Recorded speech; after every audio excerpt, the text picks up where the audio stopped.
we will go to topic one. And I hope you guys like these. I was having trouble coming. I always have trouble coming with topics. Which again, to all of you, if you have topics, let me know. Don't keep them secret, right? You can forward those on so that we can include these things. But beyond that, well,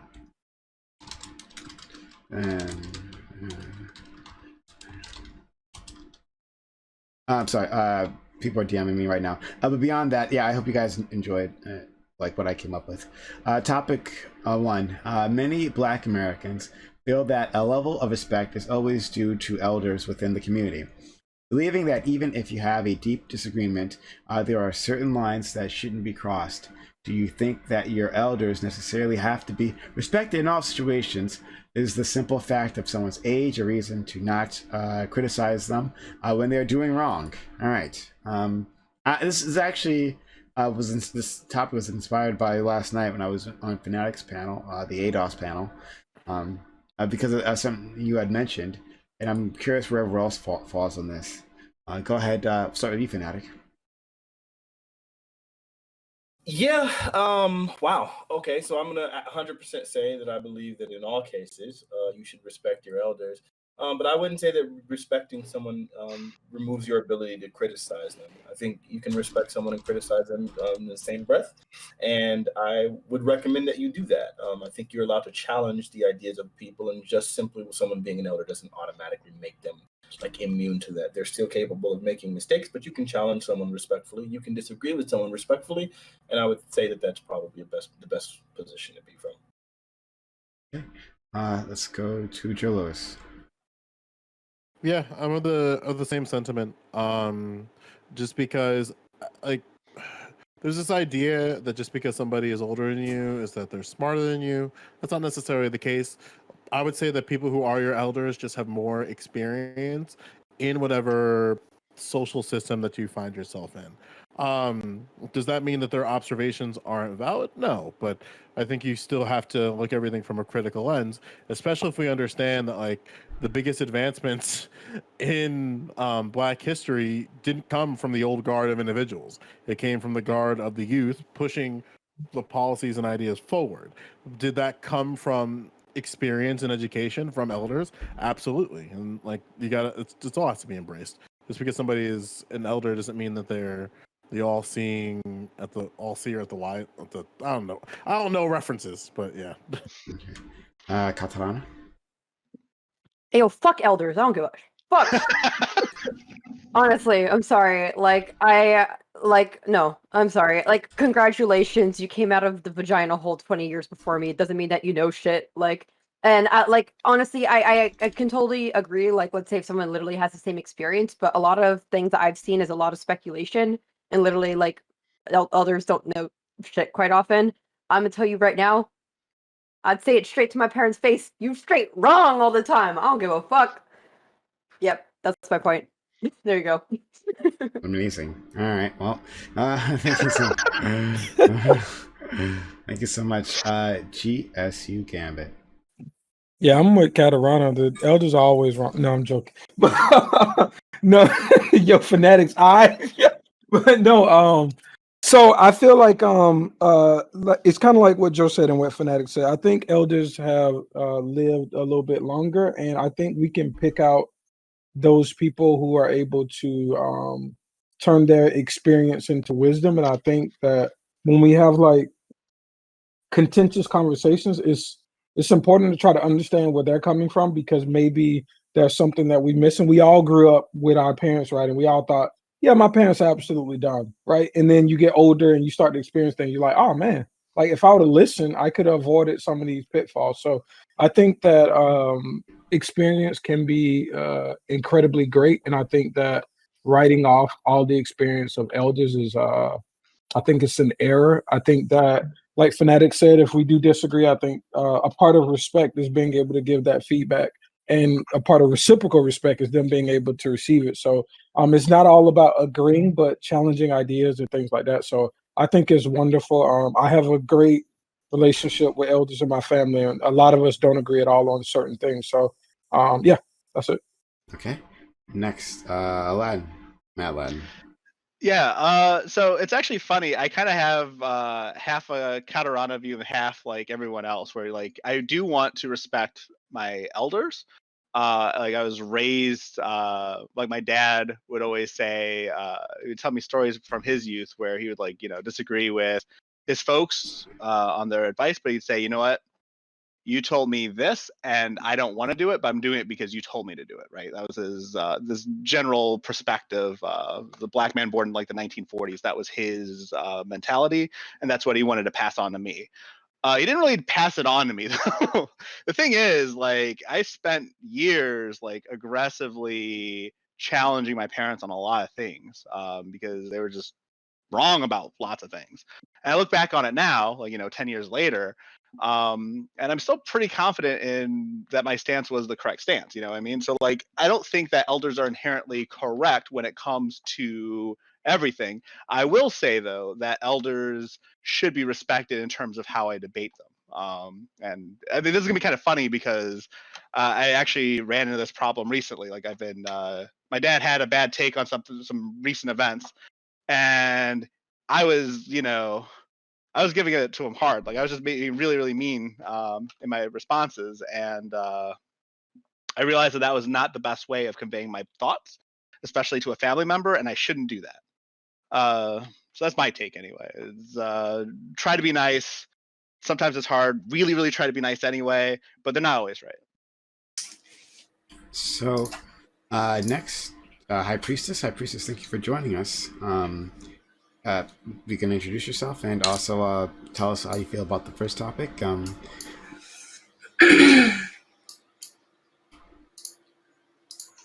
you hear me? Yeah.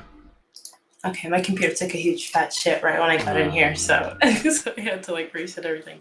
But it looks like I'm all in. Can you hear me in Discord too? Okay. So I'm High Priestess.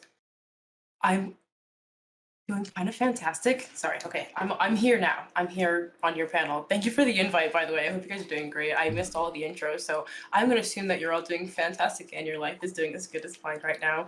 I'm currently in charge of my classroom because the teacher who is in charge just left real quick. So my life is essentially amazing right now.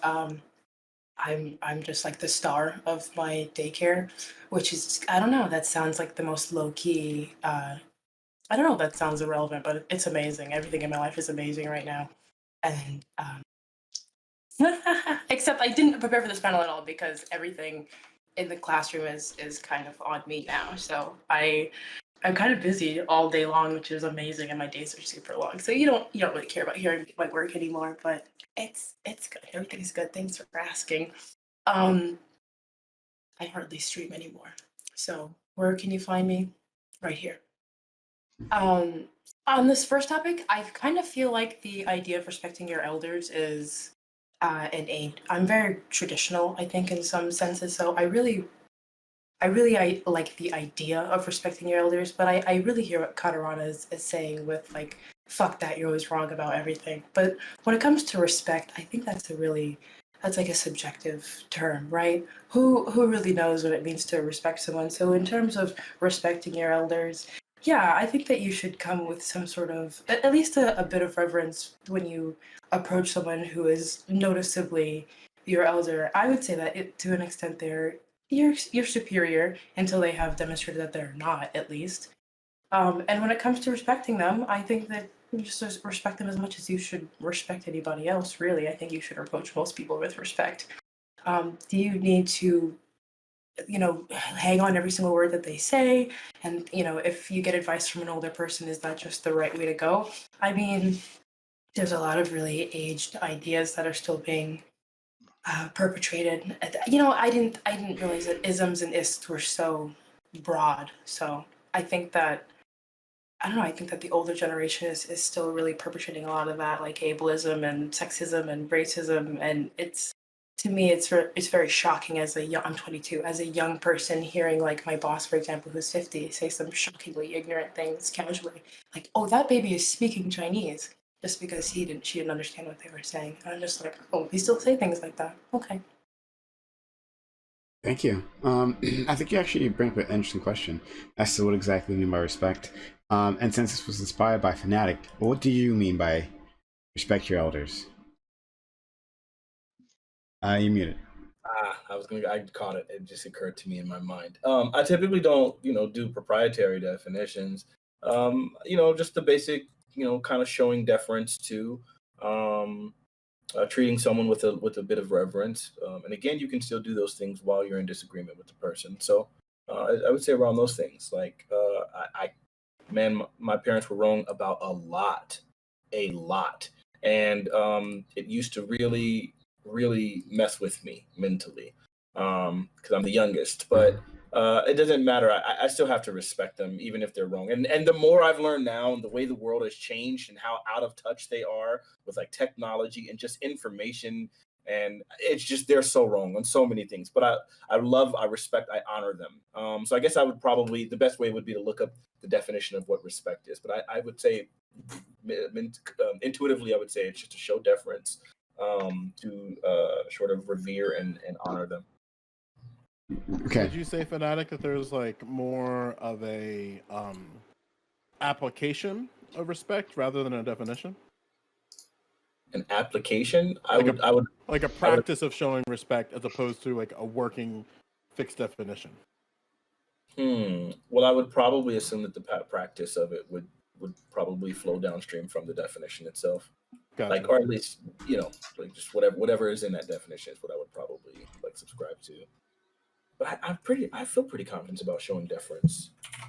Is it possible to try to show respect and then fail because the person doesn't consider your behavior respectful?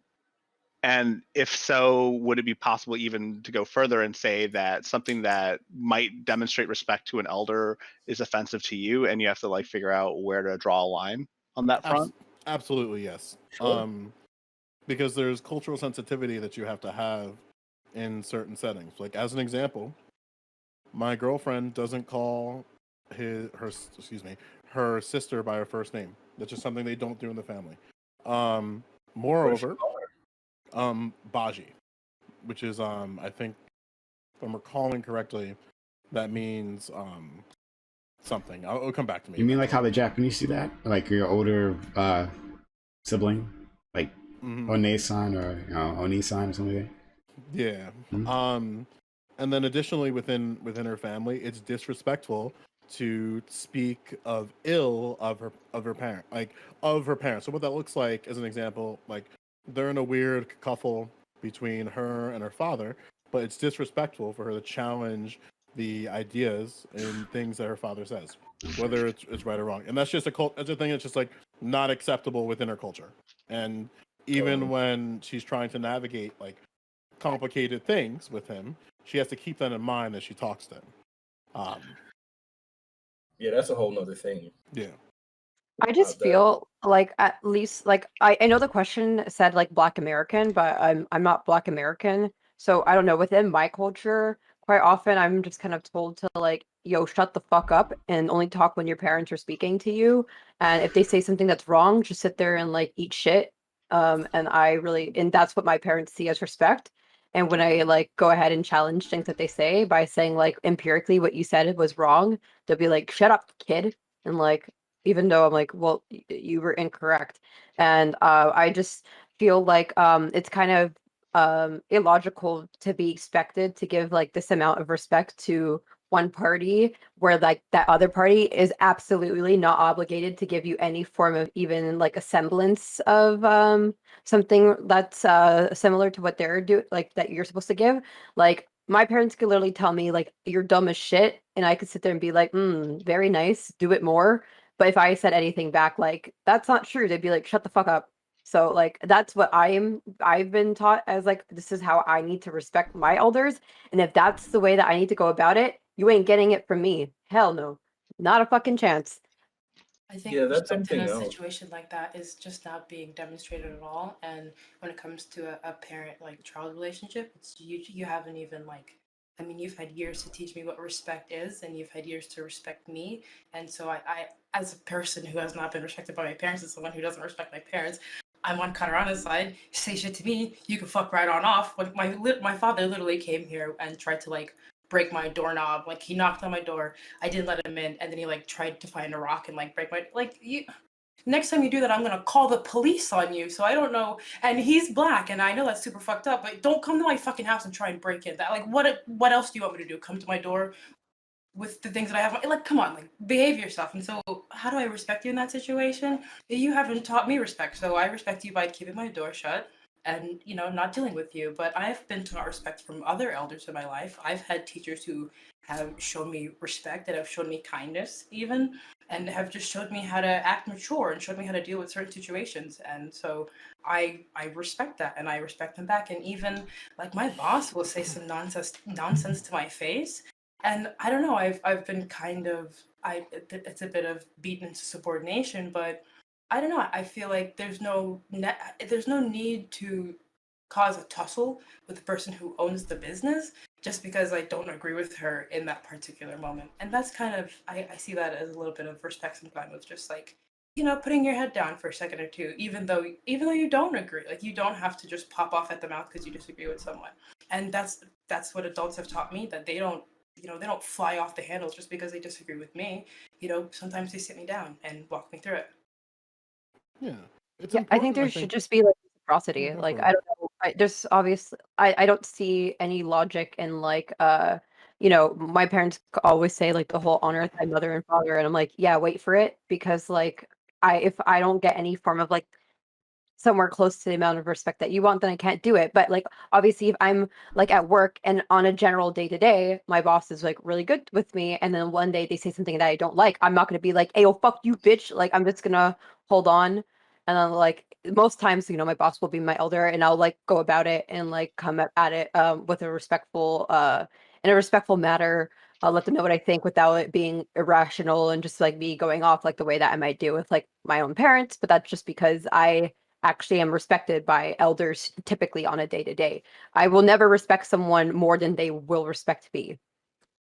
Right. So it even sounds like there's more nuance even in some of the initial stances that I heard. Like maybe it's not well fuck elders. Maybe it's a bit more of just like understanding that we have emotional expectations in relationships, and sometimes those expectations aren't met, and those can lead to poor outcomes. But when they are, they lead to positive outcomes. Like as a parent, I think you need to show your child that what they think and what they say matters. And there are times where you need to set, as a parent, that you need to set your pride aside, like when you've done wrong or you're at fault, and you should be the one to apologize to your child. Because I think you should be acting like a mature adult who knows when they need to say sorry. And sometimes I think parents lose sight of that, where they might just overstep that boundary of trust, and then like I think it shows a lot of trust to be able to like be like, hey, the way I handled that wasn't acceptable. I cannot control the impact of what I did to you, but I can at least try to make sure that my intention moving forward shows that I understand that that behavior is unacceptable. Azzy, thanks for joining us. Really appreciate you being here. Yeah, we can introduce yourself, and we're talking about topic one. So give us your initial thoughts on that. Oh wow. Thank you for allowing me to do that. Even though the extreme lateness. Uh, hey guys, my name is Azzy Ohm. I am a Twitch streamer. I am a educator. And I love it when we can come together as a heavily melanated and be extremely educated. And I can't wait to get my chance to speak. It's your chance to speak.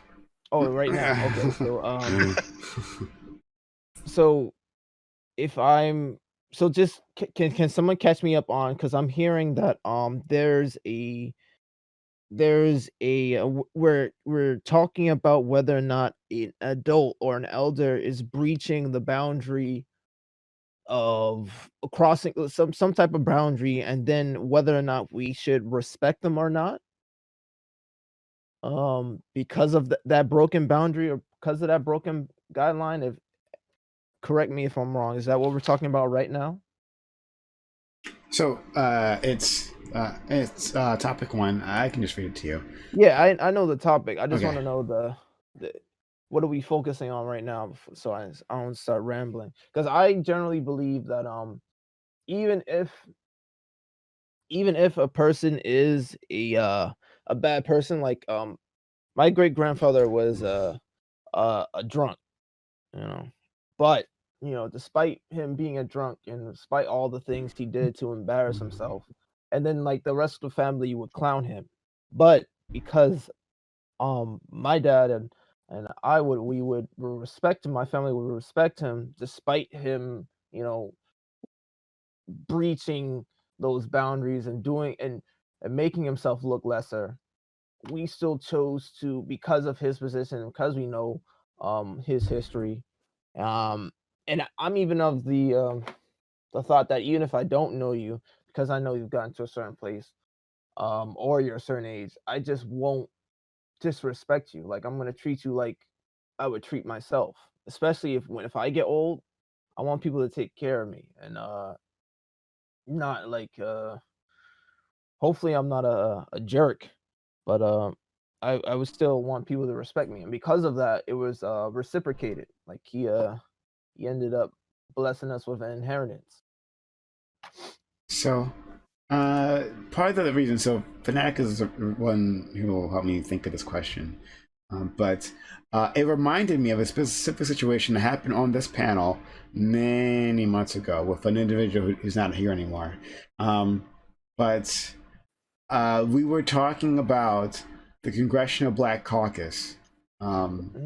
And we were talking a decision that was made by one of the people there. And if you don't know, the Congressional Black Caucus is a group of black congressmen within the U.S. Congress. It's pretty, I don't know, it's pretty self-explanatory.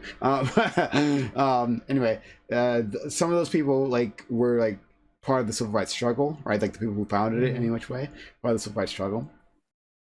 And I had a big disagreement about something that they did. It might have been, it might have had something to do with the election in terms of Bernie Sanders versus Biden, and then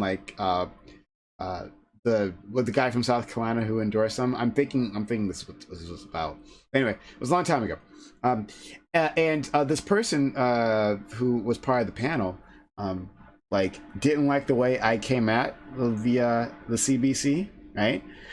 Didn't like the way I came at one member in particular of the CBC, an older gentleman. And it's like, well, this person deserves respect. I mean, because of all the things they've been through. And I'm like, well, yeah, but they're fucking wrong now. I don't they're not only wrong, but this particular person who his name's blanking right now, but maybe Joe will know the congressman from South Carolina, the black congressman endorsed Biden. I think this one I was thinking of.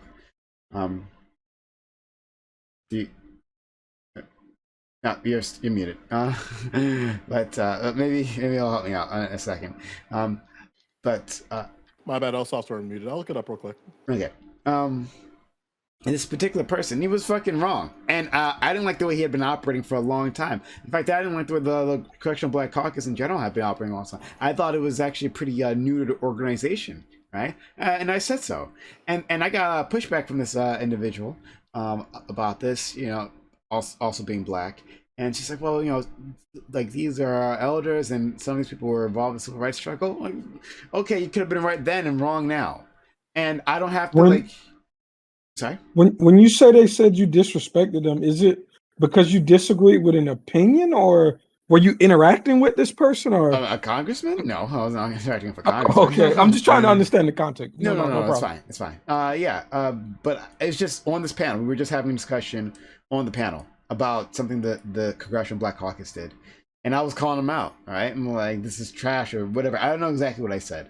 Gotcha. It was the language. Yeah, and I don't know if I called him. I don't think I called him a moron or anything like that. But just that, I don't. In my opinion, I guess I'm closer to Katarana's perspective on this. Is that I don't see why just because you're older, that automatically gives you some sort of amount of deference. That doesn't matter to me at all, right? There are people younger than me. For instance, our good friend Polar, right? He was an extremely intelligent individual, someone a person's opinion who I respect, right? who are far more mature than people in their fucking 60s, right? Like, so age is nothing but a number when it comes to this. And I don't have no problem calling anyone the fuck out. Honestly, the way I see this is Look, there's exactly like Yeah. the grandpa and the Boondocks who's like, "Oh, I fought for your rights." All he did was actually just run away. Like he showed up, he's like, "Oh shit, I'm late," and he would like go and tell everyone, "Yeah, like, but I fought for your rights." That's the way I see like most people, like older like generation being like, "I fought for you." I'm like you fucking showed up, like whoop de doop, like I do believe some people genuinely did. There are people like Angela Davis that she came and gave a talk at my school and I was like, yes, I agree. I will listen to your experience, but not everybody is Angela Davis. Not everyone is Malcolm X. A lot of people just were like, I happened to be alive at that time. Congratulations. I get to say in 50 years that I fought for trans rights just because I breathed. Like, congrats. Like, you didn't do anything. So like I don't really think everyone just like deserves all this recognition, especially like the older generations that like happened to be alive at the time when we were having to fight for these types of struggles. Like just like now, and it will be the same then. There are people that actually contributed to some of these things, in which case, their stories will be interesting to hear from, and there'll be lessons to learn from it. But like just because you happen to like be expelled from the uterus and just be alive in the ether doesn't mean that you did anything. I kind of don't agree with this Right. though, because like living in those Yeah. times was rough. Like my dad didn't fight for everyone's civil rights. He like joined the army and did all this other stuff. But like in right around the late 60s. But like he certainly suffered from the racism. He certainly had to deal with like all sorts of violent acts because he was black. We went to a cafe and he's from Michigan. He went to a cafe in Georgia and danced with a white woman, right? And then it started a bar fight, and like he had to live through that. And I'm not saying that he didn't like fight racist because he wanted to make the future a better place. He fought racist so he could survive. So I wouldn't say inherently being alive during that time um is not a qualifier, because I think it certainly can be. But if they're like flaunting it like a badge and saying you must respect me, that's very different. We're um all having to fight for different types of things. Just no one's able to Yeah. recognize what we're fighting for at the moment. So Like sure, they had to like go through racism, but like I could also sit here and say like I had to deal with being a black woman in STEM in like the 2020s. Like, but whatever. Like, yeah, I'm We and okay. gotta we that's gotta only been like 20 understand Please, though please, that right, like please 30 that don't years. the hold on, hold compare. on. Yeah, so the experience of these individuals is way more Mhm. dangerous, and the time is especially way more dangerous than now. I think it's a very important thing to remember that like the racism and the overt discrimination, especially in the 60s and 70s, was incredibly overt, and it wasn't something that we can diminish. As an example, well, if we one talking about our of grandparents, we're even talking about before then, right? That yeah, would be our like parents, as an right? So, example, yeah, as an example, my no, I shouldn't say my grandmother, excuse me, my mother, she was born in 1933 and she grew up in segregated Baltimore. And she had a yeah. situation during the integration of schools. One of her best friends was black and she was murdered. Why was she murdered? Because they started integrating schools. Where basically what the story goes, as my mom explains it, is that she was at like they finally were able to get her into the school system through incredible pushback, and she was killed by the Klan. So like that's a reality for a lot of people. And thankfully, like, my mother's still in conversation with her brother, but it's still like a very just deep scar within that family. That like the strife of individuals is going to vary from person to person. I think it's a very important thing to recognize. I Yeah, Yeah, think I I that also think think it's a too. little insane. just keep in mind that like there is that caveat of like I'm not American, so like the that things that doesn't I'm hearing. change anything. No, what I'm It trying to doesn't. say is that the stories that my parents are telling me are not the same stories of my family got chased by the Klan and things like that. That's not the experiences that my family's having. So I would say, yeah, of course, if my parents grew up in the South in like the 60s and they told me about how like they got called like the N word on the way to school every day, I'd be like, wow. that really fucking sucks. How did you persevere through that? But what like the stories my parents tell me is like, oh, I dated a white girl once. My friends told me it was kind of weird, and I was like, yeah, and I'm like, yeah, Wait, like that's my parents' tribulation because that's you're like my right. parents are not Black Americans. Colorado, where are your parents from? My parents are Caribbeans. Okay. And you don't think that they dealt with like literal large amounts of systemic overt oppression and racism in the My- Caribbeans? No, because my parents are upper middle class Caribbeans. They just You think upper middle class Caribbeans didn't deal with oppression or systemic racism? I'm saying like yeah, once they were here, yeah, but I'm saying So, like no. In their home countries.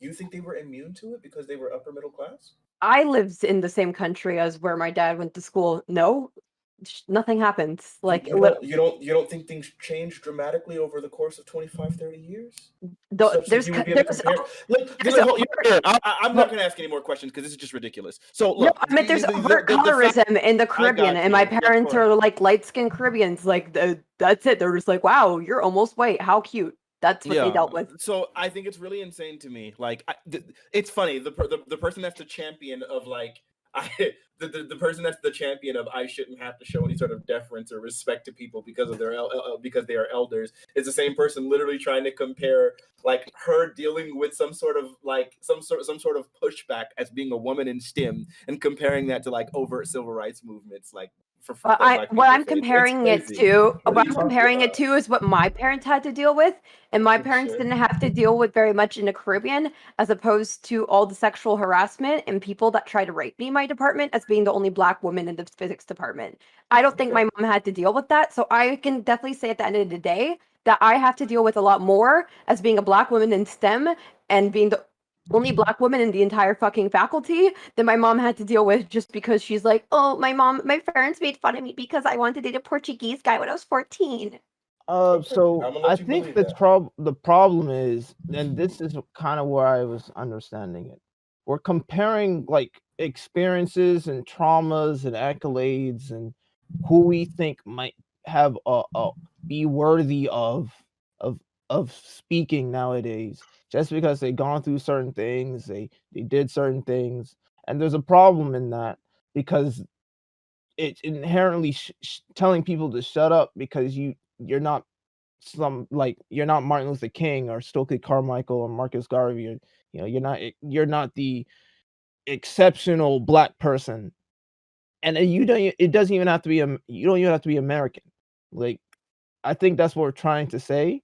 Like, despite they're along the lines back like 30, 20, you know, not even 20, like 30, 40, 50, 60 years ago, like there's a level like my grandfather, nothing really happened, but he was born in the 20s, and now he's 75 now, and he's experienced some things. He didn't become like a congressman, or he didn't become anybody you would deem important, but he survived and had experiences. And I feel like to tell people that like, I think I've even argued with Prime before about the CBC.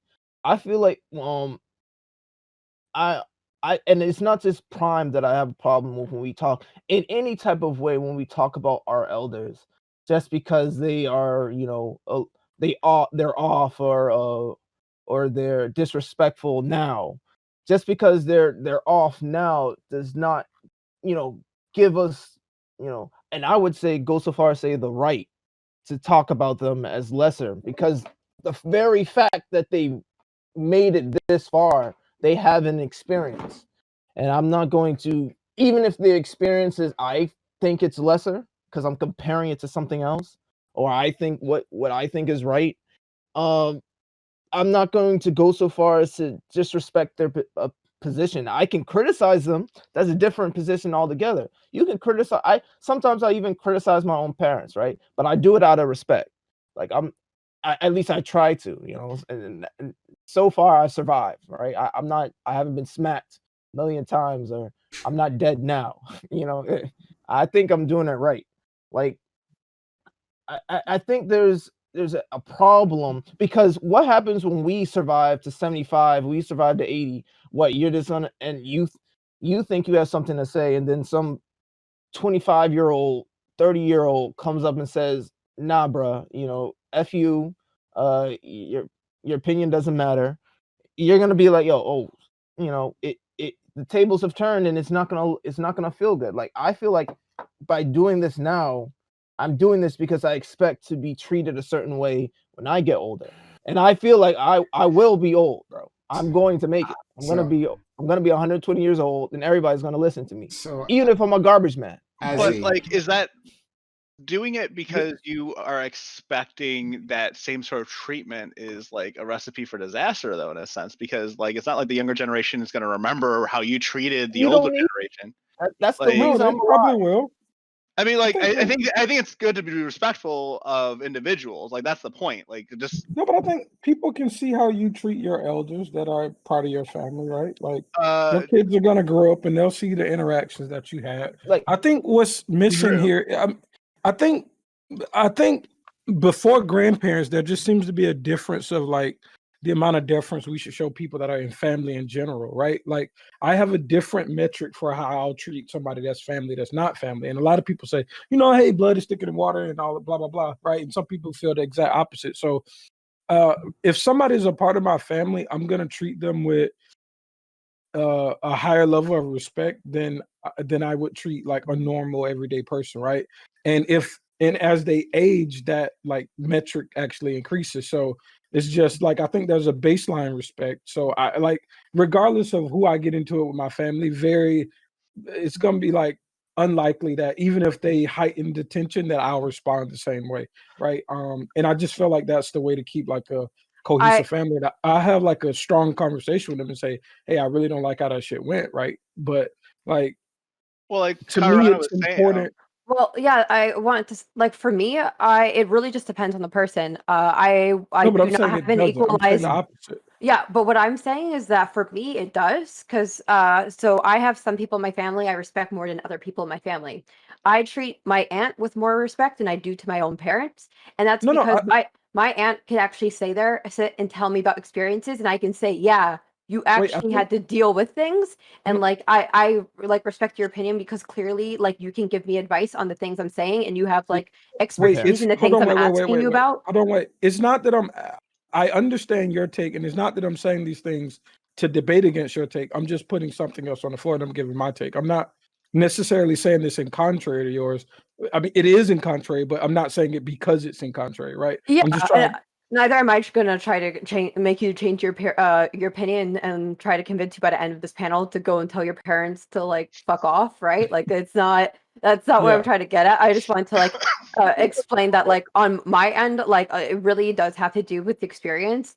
Like sometimes my parents will give their opinion, and I'll like it goes in one ear and out the other. But if I go and ask another family that a member, like let's say if I'm talking about like the operation of my nonprofit, if I go and ask another family member who I like has been running a nonprofit in like our home country for the last 26 years, yeah, I'll fucking listen to whatever she has to say. My parents can say the literal opposite, and I'd be like, yeah, I don't care. Like my aunt said otherwise, like your opinion's invalid because she knows what she's talking about, and like I'm very proud of you that you gave birth to me, but like your opinion's not more valid on the basis of that.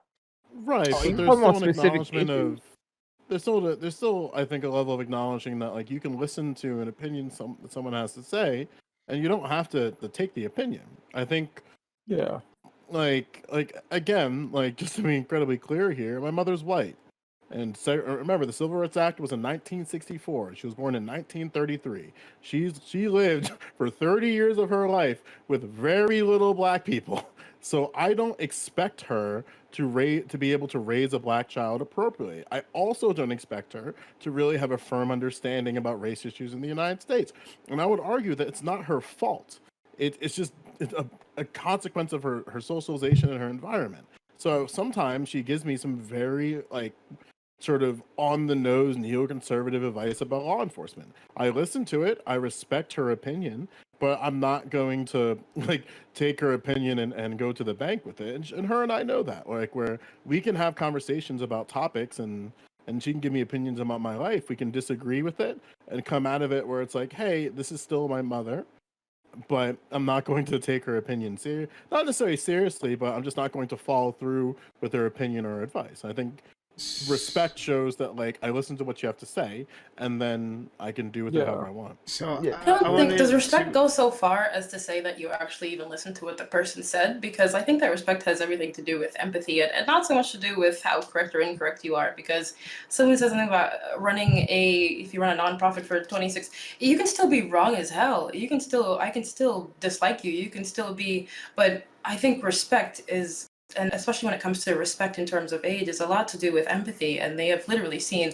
that many more sons than you have. So I think the way that Ozzy was framing it in terms of like they're literally just older than you, I think that there is a little bit to be said, not a whole lot. Like, I mean, I can just as easily be like, shut your goddamn mouth, and I will say that to your face too. Just because you're older than me doesn't mean that I don't have to. But I think that when you approach people who are older than you, you can at least go with a momentarily, maybe they've experienced more than I have, maybe they know more than I do, And as a younger person, that usually pays off a lot. I've been young for 22 years, and a lot of time when I go, maybe I don't like the way that sounds, but and it doesn't have to deal with respect either, because there are people who are older than me who they are nonverbal. I have dealt with older people who are Down syndrome, and I just respect them. They're older than me, and that's amazing that you've lived a long and full life. I haven't done that yet, and I want to know what that's like. And just So because you haven't run a business or you haven't gotten 1,000 degrees doesn't mean that there isn't some respect to the the age that you have. So, I want to try to respond to Azzy, and I think I've already forgotten some of my points, unfortunately. But to you, Azzy, yeah. To me, I don't one. It's so you painted this picture where like an older person, like if you're 85 and some 25-year-old will tell me like, oh man, like f like to go fuck off or something, I don't know, whatever, right? Because and not listen. I think so. What I'm basically trying to talk about is like respect beyond that given to any other individual, right? So I have a general respect for other individuals, whether I know them or not, right? And it has nothing to do with their age, right? I'm saying that some certain individuals don't deserve more respect just simply because they have some sort of advanced age. And now things are getting confused here because and it's my fault because I brought into like the civil rights movement and all that, right? Like I feel that an older person, right? Like I will listen to them just as much as I would anyone else. That's not going to stop me from calling them out if they have bad ideas, if they say something like racist or homophobic or whatever, right? Jim Clyburn is the person on the CBC I was thinking of before. Jim Clyburn is like a bitch of the establishment, and I don't like much of anything that ever comes out of motherfucker's mouth, right? So I'll call him out like when I like when it's time, right? I don't got a problem doing that, not at all. But like even if he had done things, and I was actually looking into his life just now, but even if he had been part of the movement, right, that doesn't mean that like one, that not everyone who was part of the civil rights movement has the same ideas on like what Black America should and shouldn't be, right? And not everyone who was a rebel before, right, fighting against injustice, is a hero afterwards in their old age. Like we see this like literally all around the world, all throughout history, right? William O'Neill. I have no idea what you're talking about. But yeah, like so Jim Clyburn, from his actions, has not shown me that he is a person worthy of any particular deference, that he has simply not earned it in his actions while in office. So that person needs to be called out. Like, and I don't see like the problem with that. Like, do you all have a problem with that? Like calling out elected politician, right, who is doing work for the people, and letting you know exactly how they feel, just like anyone else. Like if he was 50 years younger, if he was AOC's age. Absolutely not. I think again, I guess to make my point as clear as possible, critiquing someone is a totally valid and important thing that you must do to individuals, regardless of their age, regardless of their sex, gender, sexual identity, gender, like all that stuff. Like it's And okay criticizing for those. Yeah. criticizing your public official, I think, is a Yeah, it's sign of different. respect. I mean, that's just respectful. You're actually paying attention to what they're doing, and you're actually trying to speak to them. Thank you, Priestess. That's what I was going to get at. Is that I think, look, very often when we're talking about respect, you can be respectful and you can be dismissive and disrespectful. So I can just literally, like, visibly show you that I am actively ignoring you in order to be disrespectful. So, like, just simply being there or simply like listening isn't necessarily whatever. Like, so my point is, criticizing someone isn't automatically disrespectful. So, like, that's not. I feel like that's like such a almost like a straw man, because it's like you can respect someone. Respect is an internal mechanism, right? It's your own internal deference that you're showing to the individuals. It's not through any specific action or any of those things, and you don't have to. It's not disrespecting someone to prevent someone from disrespecting you. So if someone clearly shows a complete lack of regard for you and for your person and for your dignity, then to stand up for yourself in that situation is not necessarily it's not disrespectful. And I think you can do that. I think that makes all the sense in the world, and I don't think that would be a contradiction to respecting an individual to do so. And I would say I mean, if you're someone that can't do that, I would question your character. I think like it should be. I don't think this is a hard bar, right? Like people that, to me, just people that have lived longer and are older, and definitely our family members, it's not hard to show them respect. And I would say, irregardless of how they treat you. I think we need to redefine this because we left the definition so open and just like we used like deference as like our what we're gonna use as respect, and now we're saying okay, yeah, but like you disagreeing is not disrespect. So then, what exactly is respect? Because Can you disagree and show deference? Pardon? Yeah. Can you disagree and show deference? I would Like, not. would disagree. There was some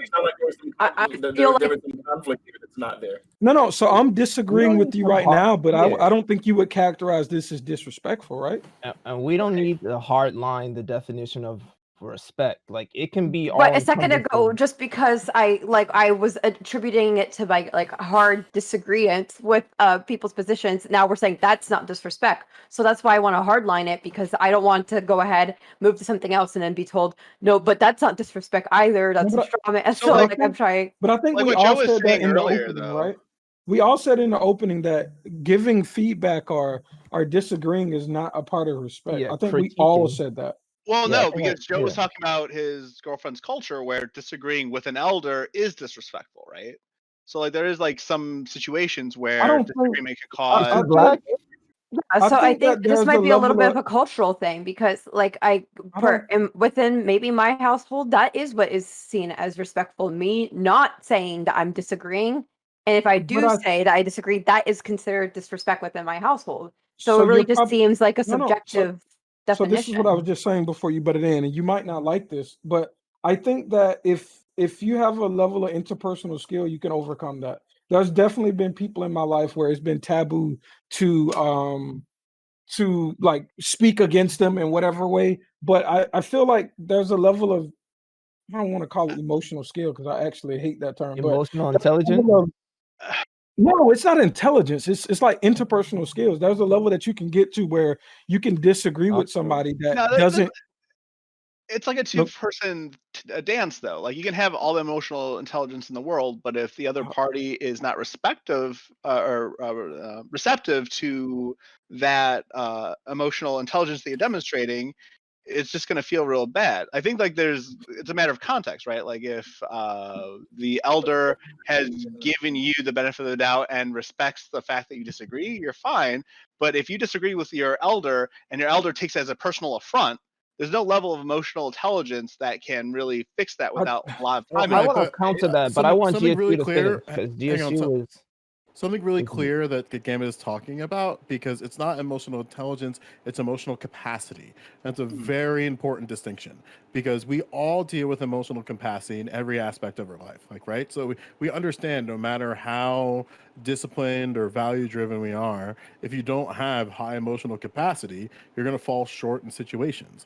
Like what this looks like is when you're in a situation where if we're going to make it in a business aspect, right, like in a real world in a real world practication. I have more experience than the director of our marching band, and I'm the assistant director. And sometimes he makes decisions that I know through experience are not going to lead to the good outcomes that are desired. Now, the way that I have to approach that, I have to be very careful. So I can't just go up and say like, "Excuse me, Mr. Band Director, as assistant director, I think your idea is stupid, and we should probably go about this a different way." That's going to ruin the trust in our relationship. So I have to have a level of emotional capacity to navigate like, okay, how do I approach this situation in order to not only maintain the relationship but also maintain trust within this individual. And that is something that I think Gambit is alluding to. I don't want to put like my thoughts in his brain on this, but like, I think it's what he's talking about. Like they're like in terms of emotional capacity. I'd love to hear his thoughts on that. But yeah. I mean, I don't know, and I don't. I'm not trying to say I'm some god level person of interpersonal skill, but I don't think I ran into people that I couldn't find some common ground in order to have constructive conversations.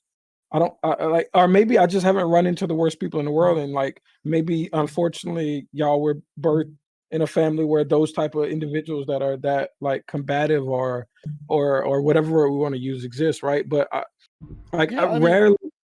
No, go ahead. yeah, I had a gig in Madison Square Garden, and my boss wanted to set up DJ equipment at the edge of the rink. I don't know if you've ever been to Madison Square Garden, but for the ice rink during the summer, they do events. And then I told my boss, like, look, it looks like we're gonna get a really bad downpour midway through the party, and even though we're intense, we should probably elevate our equipment just in case it rains. And he said, like, well, it's gonna look stupid if we elevate it. We're gonna look ridiculous. And it's like, I understand that, but if we elevate this and it rains, we're going to be okay. And then what happened? We had a torrential downpour. We had about 7 inches of rain in the span of 30 minutes, and we lost a whole rig. A whole DJ rig was destroyed in that party. And the thing was, just so we're clear, At least right? they didn't Like, stupid. I was talking to him about an elevation of literally 3 feet. So all we were doing was just taking the two stacks, putting them on top of the platform at the edge of the ring, and that's it. And then the entire time I had to sit there and watch it. I was like, I'm sitting there watching it in the cafe, and I just see him frantically like going up there with the dude putting it up. I'm just sitting there like, I told you. But the level of what was really interesting, and that's like was a good like trust moment, was that after it happened and as we're driving home, he turned to me and said, "You were right about the elevation. I'm sorry I didn't listen to you." And it's like, okay, like now we understand. Like, Yeah. like there's like sometimes like you and I are going to have like a back and forth. And he has over like 50 years of experience in the entertainment industry. So like this is something that he knows incredibly well, and the understanding of like visual aesthetic. So he did a visual aesthetic call. I did a practical call, and that just went to heads. And that was a good moment for us in terms of like building trust and rapport. And I hate that dude, but that was a good moment for us. It's And actually that's Yeah, like, funny. and I definitely want to discuss. Let's not. You don't only have to hold a person in high regard or esteem. You don't have to like the person to respect them. You don't have to empathize with them. You don't have to sympathize with them. You don't even, you know what I'm saying? You don't even have to know that person. You know, there's a level of courtesy or civility.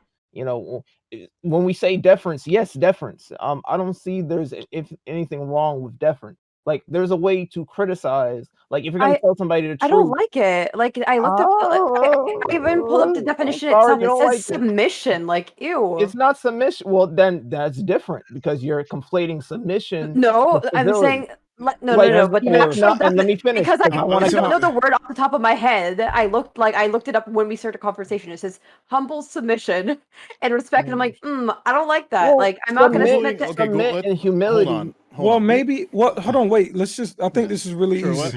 If you're saying that this is hard for you, maybe that's why you're gonna have bad relationships, right? If you I'm can't, autistic. What do you want? No, You're I not, mean, you're like, not I gonna don't have think that's bad fair though. Like, relationships. the You'll whole just have. problem here is like we're talking about emotional capacity and your ability to actually have the patience to be deferential in nature. And like some of us have had that emotional capacity drained from us from years of dealing with folks who didn't respect us. Like But I it don't. took me 2 years of just not interacting with folks and like hiding in a little hole before I was ready to inflate my emotional capacity and deal with folks that I disagreed with, including my parents. Like I had to take a break from it all to get there. Yeah, And it's I don't think it's draining. fair. It is draining. And I don't think it's fair to say, oh, well, you're not going to be able to do this or you're not going to be able to do that. Like if you don't have the emotional capacity, the expectation that you are automatically deferential to an elder is kind of ridiculous. Yeah, I also wanted to, I but I also wanted just to want pick, to go ahead. go Wait, ahead. it's completely fair. Yeah. I want to Go because ahead. no. You don't need fairness. You don't need fairness to respect somebody. Like matter of fact, people who, and this is what I think High Priestess brought up an example of, like, you're at complete contention with a person, bro. People were literally, what was it, like in a Roman arena? People were literally killing each other. They still respected each other. I mean, Like, but no, but you like know, I'm but no, just no, no. saying, I'm like just saying. actively. What? More, Obama. Think of Obama and Trump. Think of Obama and Trump. Right, but what I'm saying is like actively respecting someone who's emotionally abusing you is It doesn't hard. make sense yeah, because it's hard, but that doesn't mean you I can can't do it. pretend to respect somebody, but I won't actually do it. Like I'm sure, like Obama literally, he can't sit there and be like, "Ayo, fuck you, bitch!" Like on They like did it all the Trump does time. it. So No, They Trump did it does all it. the time. okay, yeah, good for him. Let's see how well it would go over if a black guy went and just starts saying, "Ayo, I ain't teaching you shit, bitch." Like, okay, good luck. let, And Okay, eventually we let's deal with go. this Let's like on a go. day-to-day basis though too. Sorry. Let's go to Fanatic and then Priestess. Yeah, this is just absolutely absurd. You can't hide behind the idea that you're autistic and then try to use that as an excuse for why, like, you understand what respect is. You understand what we're saying. I looked at the definition of deference, and it just says respect and esteem due to a superior or an elder. Lord, I love my vocabulary. So in this case, you would just literally be showing them a specific level of esteem because they're an elder. And how that plays out is not necessarily automatically agreeing with their opinion, and it's not even necessarily. I mean, it can literally just be sitting there listening to what they have to say and then cogitating on it in your own space and deciding what you want to do with yourself. But you could, to the contrary, just completely outright verbally dismiss whatever it is that they're talking about, and that's an option. So showing deference isn't like automatic agreements or any of those kinds of things. The idea, like the reason why I kept using the word deference is it is a place of submission in a way, and it doesn't mean that I have to agree. And I get it, and you said ill to that because you just don't have respect, and that's fine. You don't have to be respectful to your elders; they probably can't stand you, and that's fine. She But at just the end said of the some day, people. right, but some people just don't have it, and she'll learn the hard way. But at the end of the day, respect, the definition, as I was giving it earlier, is just to show deference. It is just to be in a submissive position. I think I'm significantly more intelligent than both of my parents. It doesn't mean that I'm more wise than they are. I think my mom is probably significantly more. She's more educated than I am. She has 2 master's degrees, and in certain fields, she's going to be absolutely more intelligent. I mean, more educated than I am. But it doesn't mean that I can't show deference. It doesn't mean that I can't recognize when she's talking that sometimes I'm just going to shut the hell up. When she's wrong, sometimes I'm not going to call her out on it. Sometimes, like it depends. And if I am going to call her on, I'm going to call her out on something that's going to be from a respectful, submissive position and not being haughty or like trying to not trying to usurp her authority. I still recognize who she is, what she's been through, what she sacrificed for me, the fact that she actually gave me an upbringing, the fact that she fed me, and all of the other benefits that have come from her being a fantastic mother in some ways and awful in others. So I will show that deference. And I guess part of it is deontological in the sense that this is like literally what the Bible says to do. So this is just part of the way that I live my life. But like you're putting a bunch of nonsense in here, like that I don't necessarily think you have to. It really is just as simple as recognizing their position and respecting them because of So Katarana, if you want to respond to that, then we're gonna go High Priestess and then Azzy. like what position? I just don't get it. Like, being congrats. elder. I'm so proud of you. Your mother had sex years before mine did. I don't give a fuck. Congrats. Just because you were born 30 years later doesn't mean anything. Like, sorry, earlier doesn't mean shit to me. Like, there are little people that I know that are like older and they don't know fuck all. And I'm not saying they don't have a PhD, and I'm not saying they don't have a master's. And like, there are even people with higher degrees that don't know shit. Like, it doesn't mean anything. Just because you were alive for longer doesn't make you wiser. There are dumbass fucking 50-year-olds. I don't care. Like, obviously, I will sit there and have a conversation, and I will determine from there whether or not your opinion actually deserves respect. I don't automatically just look at anybody that's over the age of like 30 and say, I must know more than you because I have a physics degree. Like, that's not the way I go about doing things. But like, I can tell within a certain amount of conversation, I'm like, oh, this person doesn't know shit and they don't deserve my respect. Like, and I'm not just like within you don't know things like you don't have a high degree. Like, what you're saying doesn't make any sense. You don't have any good opinions. I don't need to respect your opinion. And then from there, if they treat me badly, I don't need to respect them as a person. I do not care about age. Congrats. You didn't choose to be born early. It doesn't do fuck all for you. Like, you don't deserve my respect just on the basis of age. It's stupid. So I let's get go it. to. It's my fault. It's a field of decency, and some people just don't have it. My fault. Let's go to High Priestess, then Azzy, then Mad Lad. I think yes, submission and humility and being humble, and there's a great utility to these things. I think when you respect your elders, I think in Joe's situation, I honestly don't even know if I would have told him to elevate it. I think I would have casually mentioned it afterwards. There is a process to learning, and I think there is also a reciprocal relationship in giving and taking respect. And if you can learn how to be humble and learn how to be the submissive, I think you can learn how to properly receive respect and realize when people are at least attempting to respect you. Because I understand that you have like issues with like social cues, and oh my goodness, I certainly do too.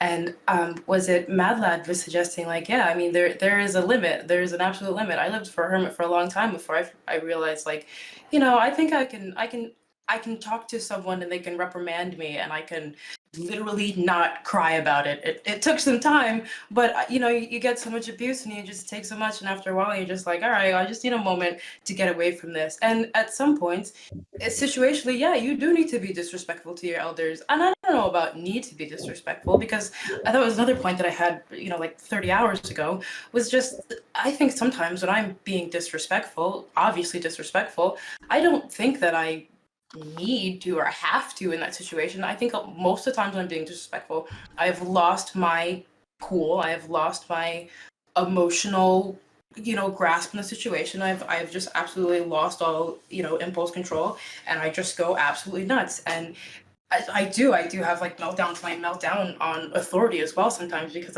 I genuinely cannot take it, and that comes from just like past things. But I think that there's an absolute utility to just being like, I see how wrong you are, but I also see where my position is in this situation, and there is nothing but hardships, more problems, and adversity from sitting here and back and forth with you and thinking that I have any leg to stand on by. Because sometimes you literally have to respect your elders. You literally have to be the subordinate, because otherwise you don't have the job or the grade or the whatever it is that person has for you. You don't have it. You don't have the information you get from that person who is teaching you. Sometimes you just have to bow your head and go, okay, I'm listening. Yeah, imagine having to take that you don't imagine having to take that you're frustrated with the amount of respect that you're giving, while literally being here and advocating and talking about your actual position is that you don't respect elders. It's like, what the frick? What kind of world is this? You can't sit there and then complain about it in the same breath. You just can't have these two positions. Well, I think I don't respect them, but I don't believe I should respect them, so I've never respected them anyways. Like, what? Come on, man. I think there's a problem here that I really want to make sure that we recognize, is that within some people's perspectives are certain contradictions, but there is an underlying thread which seems to be recognized, which is that I would argue that everybody here to some level of degree agrees that you can show respect to someone without having to respect them. And that sounds like a contradiction, but I think we all agree on that part. And then I think what the rub is that we kind of forget that and then walk into a weird back and forth. Yeah, I thought I said that, but Well, it's like, go ahead, your turn, and then Matt Lad.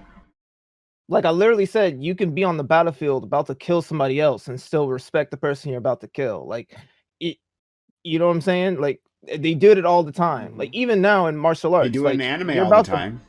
Sorry. That's the worst I'm part. sorry. I know y'all watch anime. I'm sorry. I know y'all watch it. Matter of fact, anime is kind of bad because they say bad things about, they call them old hags and and I didn't really like that. And there's never adults around in the high school anime. That's why they always high school anime all the time. That's why they're always in high school and there's never adults, because they don't respect you. But no, and it's even stupid because Japan is all about respect. But that's Yes. neither here nor there. That's You can literary respect pushback on the culture.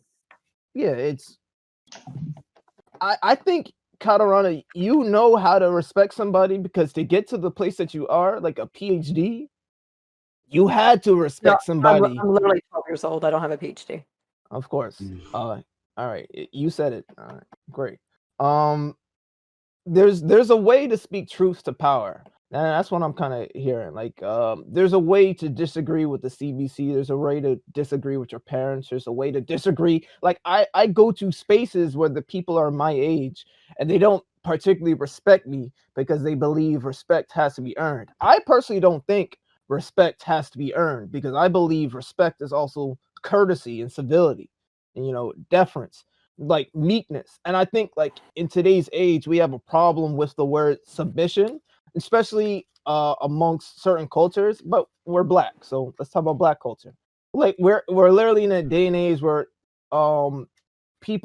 we got somebody like Kevin Samuels walking around telling black women, Kevin Samuels is the GOAT. We will not do Kevin Samuels shade. Hold on. The only is I'm not gonna disrespect him because I agree with most things he says, and he says most people who are married would say the same thing. No, hold on, wait. No, let's not argue over Kevin Samuels. I'm doing this to piss Fanatic off. I knew you were. I was not.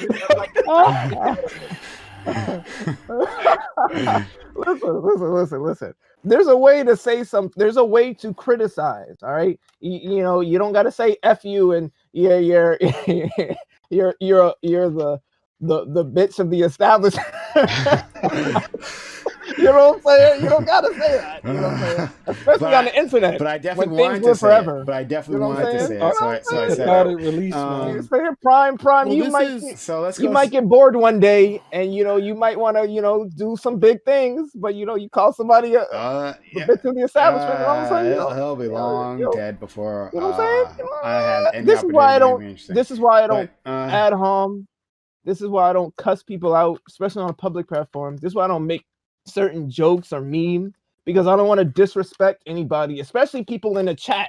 I don't know anybody in this chat, but I still show them courtesy, to this point. I'll call you out, Captain A. Jones. I see you there. I'm calling you out. Go to hell. Nah. He's you know what I'm saying? He's a cool guy. I'm not going to cuss y'all out, but maybe behind closed doors, but, but you know what I'm saying? There's a way to go about this, right? There's a way to, like to Joe's example, there's a guy who had 50 years in the industry, but he tried to feel something out through his gut feeling, and Joe tried to, say something, but what else can you do? So I want to move on to Madeline. I do have something to add to this in terms of the whole culture thing that Joe Lewis had brought up previously, but I want to hear from Madeline first. So actually, I wanted to piggyback off of Joe's story because I had something very similar happen to me when I was running chess tournaments. When I first started doing that, I was shadowing a professional chess tournament runner, right? And we're doing states. And there was a huge organizational malfunction right before the last round. And it was like a hot mess. Basically, everybody was given the wrong pairings by 12. So they're sitting at the wrong tables and stuff, right? And the guy who's in charge that I'm supposed to be shadowing and learning from stands up and tells folks to sit wherever they want, we'll figure it out, which is the worst advice anybody could possibly give in that situation. And I had to cut him off. I knew that this was going to be a cluster. It wasn't going to work. I cut him off and I said, I'm sorry. So I apologized for disrespecting him in advance. And then I told everybody to subtract their pairings by 12. And then they did. And then everything worked out magically. They sat where they're supposed to sit. There was only one person who couldn't figure out their seat. And we're talking about like 120 participants, right? So getting everybody to coordinate it and sit where they're supposed to sit is like a miracle, right? And afterwards, I apologized to him because it was in the moment. This had to happen. Otherwise, we're going to have like 4 hours of complete cluster. And I apologized afterwards. I apologized before. So I showed his person respect. But his idea was terrible, and I cut him off before he let his idea fly. And I think that's like an important distinction. Like, you don't have to respect someone's ideas to respect them as a person. And I also think that there's an emotional capacity to demonstrate respect to a person while also, and I think ethically speaking, we should try to increase our emotional capacity, but it's really hard, I think, to actually expect everyone to do it by default. I think this is like something that you're working towards. And I also think that if you're Yeah, good constantly upbringing. having to, right, I mean, it's partially upbringing, what but question though? also partially trying to get You further better not ahead, ask I about think. Kevin's No, family. but the thing that I wanna make sure you agree with that you just said is you do think it's something that we should be working towards. Yes, Because we it should definitely sounds, try. because when you say it needs to be earned, not given, to me that sounds antithetical to it's something that we should be working towards to generally give everyone respect. Like, how do Person, you earn courtesy well, or well, all civility? right. So you can't earn. I don't. So I don't think you can earn courtesy as a person. I think you should be striving to give people courtesy, but I would say you have to earn respect for your ideas. Like it's like your Yeah, ideas I'm are not that talking merit, about right? ideas. So like, Yeah, there's a distinction. So I would say we should try to give everybody respect and deference in a sense. However, if you're constantly having a debate with someone over their really bad takes and their really bad ideas, you're gradually losing respect for that person, and it's very difficult to maintain that level of respect. I think the more familiar you are with someone and the more exposed you are to their bad ideas, the harder it is to maintain that level of but respect. but I And think this goes it back to breaks what Joe said, right? You don't have to respect the person to show respect. That's right. like real character, right? Like I don't have to be super confrontational with a person just because I think everything that they're gonna say is crazy, right? I couldn't come on like some panels if I felt that way. Right. So Yo, it's good dude, that's how I character. call it Prime. Do you imagine if I was on Well, that it's good call? character, Nah, but no, like no, if I'm You talking know, about open panel. it's when we start talking over him. I had to learn the hard way. Right. well, so it's good I'm character, talking and about I agree open with you. panel. I literally sat here for 40 minutes, server muted. I'm like, yo, I just gotta hold that. Where's my L sign, bro? I always have my L ready. I had to hold that L. Like, what am I gonna do? It's still his thing. I Right. gotta respect that, even if I don't agree. So, Or so two things. And well, two things. One to Joe Lewis, and then another to Fanatic. One to Joe Lewis. In terms of that, talking about culture and how that affects things, right? There was a streak of incidences in Korea, right? In terms of South Korea, in terms of their air flights, like planes crashing, and they had like a bad record there. And part of it, right? One of the very suspected parts of this, after examining the black boxes, right, listening to what was happening in the cockpit, was how the pilots were interacting with each other. And so in Korea, they have a very strict, and I guess it's something similar to what Joe was talking about with his girlfriend and her father, you know, a very strict adherence to that deference to people of who are superior to you and who are of older age to you, right? And what that looks like is, you know, it's built into the language. yeah, it's even built in the language, you know, like you change the way you talk, right? Like to your boss, and everything, right? Like literally the language, it takes longer to say words within that, right? And so there was these people, like, so there's a pilot, right? Pilot who's older and who's more superior, and then the co-pilot. And in the cockpit, both of these people are supposed to like be working in tandem, right? Because one can easily make a mistake. Flying planes is really fucking complicated, right? And there's supposed to be great communication, but because of what they were calling cockpit culture there, where the co-pilot would not let the pilot know, yo, we're about to hit a fucking mountain. Like, maybe pull up. Like, seriously, we're about to hit a mountain. Holding back or taking longer to get the information out when seconds matter, right? People died, right? That was, you know, part of the conclusions for some of these crashes. People died because of that.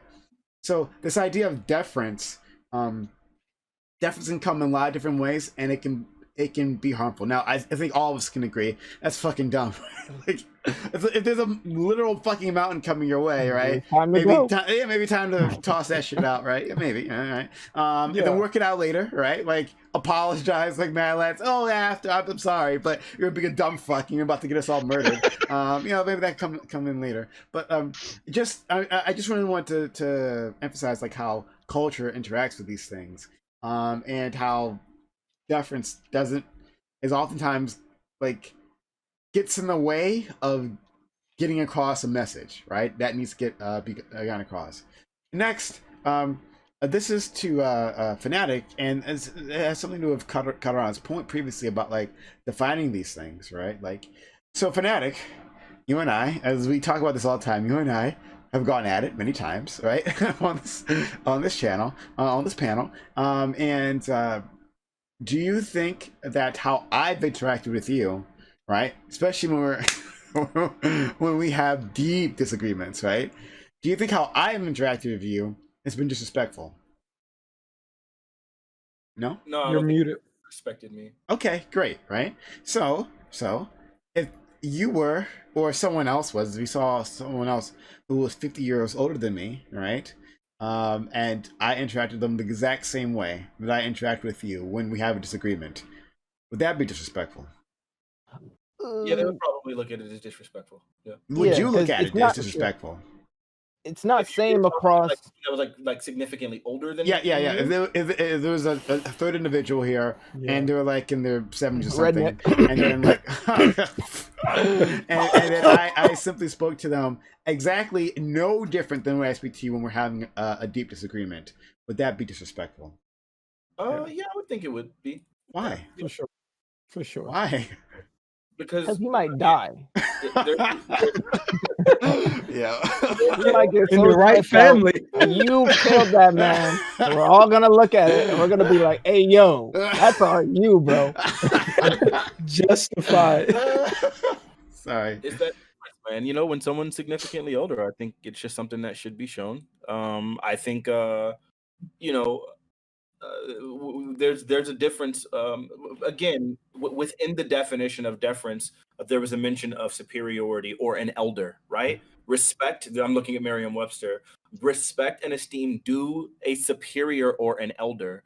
And so, yeah, it's not like everything is just all equal, where it's like, oh, the way you treat anybody is the way you treat anybody. Like, no, there is specific respect that's given to elders and superiors. And I think that kind of civility is what makes the world function. So- As much as I despise Donald Trump for a lot of the things that he was doing, he was the president. That's that.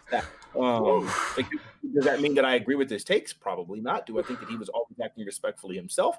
Definitely not. But yeah, like that is a thing that we can do. We can be respectful. Okay. Yeah. So Yeah, that's. can I respond to your point? That's Prime? you will, and I'll go You to can, you yeah. right next, and then we'll go after that. Mad Latin. But I'll say now. I'll say it clearly, right? I don't care if Donald Trump is in old office right the fuck now. Oh, I tell that motherfucker to know. go fuck himself, know. right? Eat shit and die. Fuck you for what you did to this country. No, you don't deserve any respect, right? No, fuck that shit, right? I don't give a shit about the fucking office. No, you show respect before you get respect. Oh, fuck that. No. Call that motherfucker out right in front of his fucking face, in front of the fucking cameras. I call him out. Fuck that shit. Any which way. Sure. But hold on, really quickly, let me just respond really simply. Respect is not about the respect is not necessarily about like the esteem you have for the other person. It also has the esteem you have for yourself. Like, I feel like I have a lot of, like, my own decency requires that I show some forms of respect in specific situations.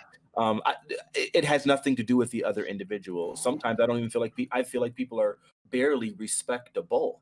But it doesn't change the fact that I know the way I carry myself is out of a specific decency and respect I have for myself that says I can show deference, and it's from a place of strength.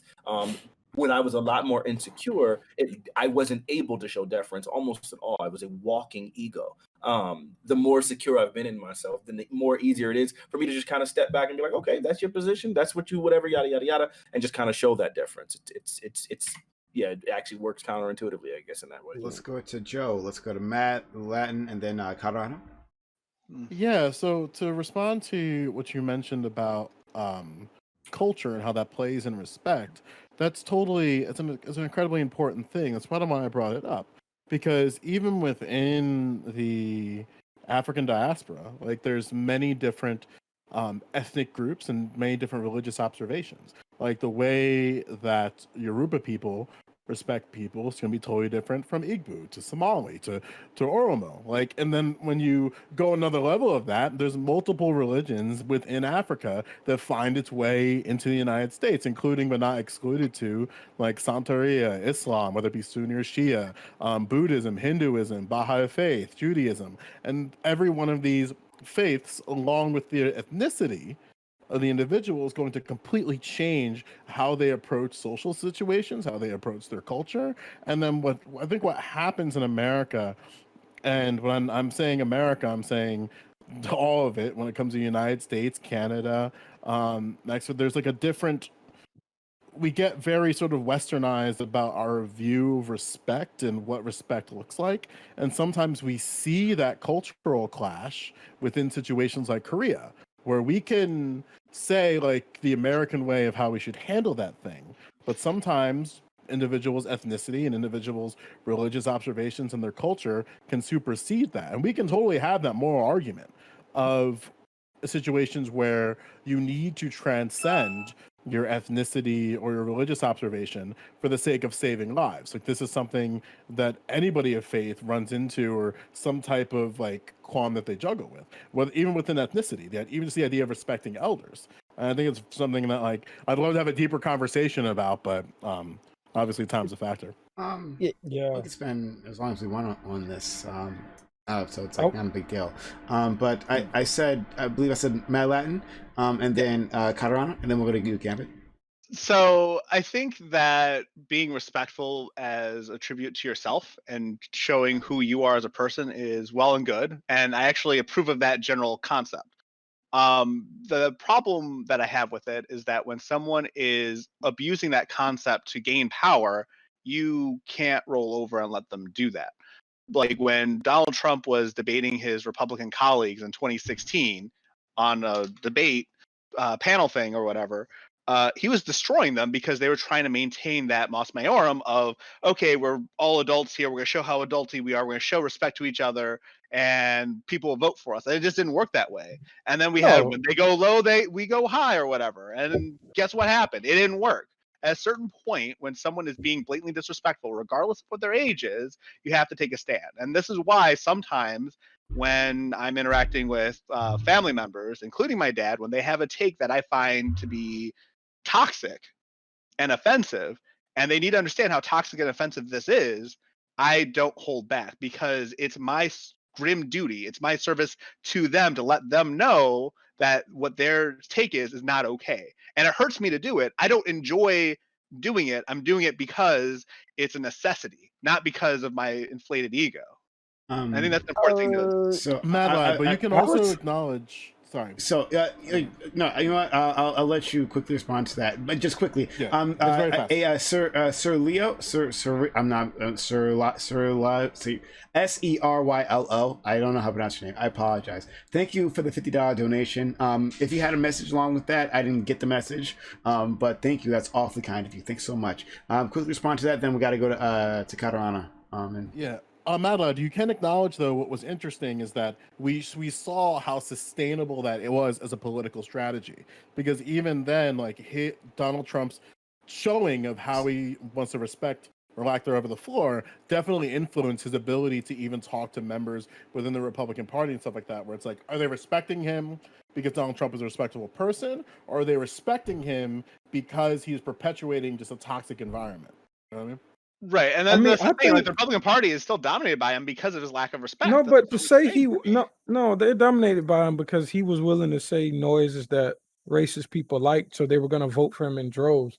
It has nothing to do with. It's not just the racist. It's literally that Republicans are afraid. Wait. There are people in our country that are party loyalists, right? Like all of us know people that are going to vote blue or red regardless, right? Right. So there's those people that were going to vote for him regardless of what he did, right? Literally, he said I can go on Fifth Avenue and shoot somebody and people will still vote for me. That was actually a true soundbite, right? And then you have the races that are now also energized to go vote. Those type of things. Also, establishment Republicans are afraid of angering Donald Trump because he's controlling their funding through his supporters. If he tells the supporters, That's I money. don't like That's this guy. No, wait. You switched from Donald Trump, the candidate, to now Donald Trump, the president. Yeah. You I mean, tried no, to flip that. well, We were okay. talking about presidential hopeful Donald Trump, right? Okay, so President hopeful Donald Trump had the racist populist takes that folks liked. But what I'm saying is that he is sustaining his power in this country through gross disrespect. No, I'm not challenging President Donald Trump. I'm challenging your points on presidential hopeful Donald Trump. Okay. Yeah. Exclusively. You have to. All right, you have maybe to I'm misunderstanding. So what is So sorry, I just want to move this on to Catalano, and then the cabinet, and then we gotta, and then we'll move on to like another topic. Cool. Yeah. Okay. So go ahead, finish your point, Matt Latin. If you have something else to say, then we'll go to Catalano. Well, no, I mean, I just wanted to hear GSU's take, but I mean, we could, or Gambit's take, but we could talk about this afterwards because I'm curious. Okay. Go ahead, Catalano. Yeah, I think that, like, there's a difference between going ahead and just going through the motions and like being respectful or like emulating like courtesy without truly doing it. And like I'm there's no way in which I'm gonna go ahead and truly actually respect anybody that doesn't respect me. But sure, I can sit there and kiss ass. That's what I have to do to get by anyways.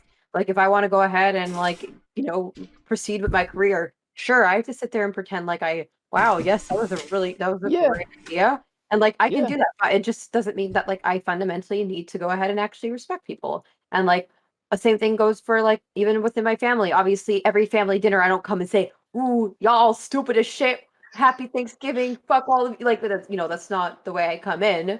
But like I can go ahead and be courteous even though fundamentally I don't necessarily agree with people's opinions. And I think honestly opinions do correlate with like how much I respect you. Obviously, like there's no reason why I need to necessarily go ahead and respect, familial elders if they're going to sit there and say things like, "Oh, you're just you're queer because you're confused." "Oh yeah, mom, you're really right. Actually, let's have a nuanced conversation about this." Like, I have no reason to go ahead and do that. I can say, "LOL, no, fuck you," okay? And like that's my right, and I don't need to be nice about that kind of thing because like sometimes like elders will say things that fundamentally like respect your personhood, and there's no reason why you should sit there and just suck shit and like just suck it up just because like well you were born earlier than me. So yeah, you can go ahead and deny like my literal personhood.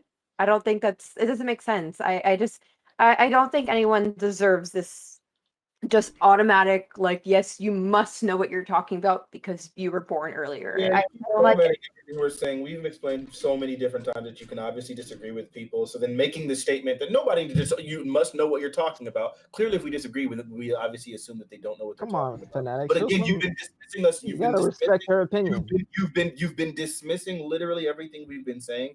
But what I'm saying is that I can pretend to be courteous, but what we're saying is respecting, and the question didn't say, can you pretend to respect? Sure, I can pretend up, down, all around, all day. Like that's what I have to do. But I'm not going to fundamentally actually do it. Is there a substantive difference between playing like you're respecting and respecting someone? At the end of the day, it doesn't matter. Sure, I think they're synonymous. But in my mind, I will still go around and say I don't respect this person. If someone asks me, "Hey, do you trust that person's opinion?" I'd say no. But obviously, if I go to work, I can say my boss is dumb as shit to my coworkers. But obviously, like when I speak to the boss, I'm not gonna say, "Hey, oh fuck you, bitch," because then I'm gonna go ahead and pack my shit up the same day.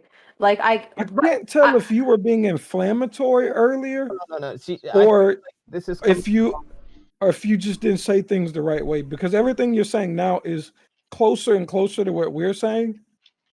Because earlier you were like, "Yo, I'll tell my grandmother fuck you to her face," and now you're saying, "Hey, in front of my boss, I won't say fuck you to your face, but I'll say it to my coworkers." Because there's a reason why one person pays my bills and one person's just some lady that like I happen to be related to. Right. It's okay. I don't. Okay. There's a- Again, yeah, it's Feel the decency, and some people just don't have it. Yeah, something's getting lost here, and I really want to understand, but I feel like we're gonna. Yeah. spend So a lot the of We're time gonna on talk it. about. It would no, no, require no, no. her to This is spend why I much brought up time Kevin's. for us to get there, because she's literally like keeps strawmanning over and over again because she doesn't. No, she's not. Wait, the No, she's question I not. was going to ask y'all. I'm not manning. I'm not saying this is what No, you guys she's are not. saying. I'm No, She wait. But literally this said is the what we question. said. She says No, she no. either doesn't understand or she No, wait. It's my disagrees turn now. It's my fundamentally. turn. I'm using the power stick? dynamic card. It's my turn. But no, this is what I was going to ask y'all, because I think of respecting elders the same way as I think of like respecting small children. So would y'all hold this same standard to like uber small children? So if like there's a 3-year-old kid that you don't like, or you're like, hey, fuck you, little kid, like No, that's how like, some people act. because you I know? literally contextualize these things the same way. The same respect that I would give to an elder are the same like levels I would go to give respect to an elder. I would also show that same respect to like a very, very, very young child. Would y'all hold the same respect has to be earned, not given, and all of that jazz to like a young kid? yeah. Yeah, no, And as like I with said, the like a lot of it has to do with on my end, and perhaps like You said you're yeah? saying. Hold on.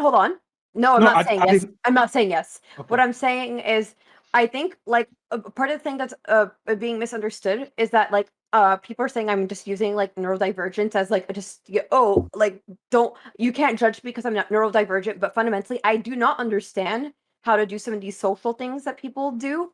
So I don't necessarily treat younger kids nicer. If a kid's saying something and I'm like that's wrong, I'm not going to say it nicely. I'm going to be like you no that was wrong. And sure, it seems weird. People, I understand that, like on the outside, someone might be like, "Why are you actually trying to explain like the Rayleigh scattering phenomenon to a child when they're asking you why the sky's blue?" And I'm like, I don't know how else to do it. I'm sorry.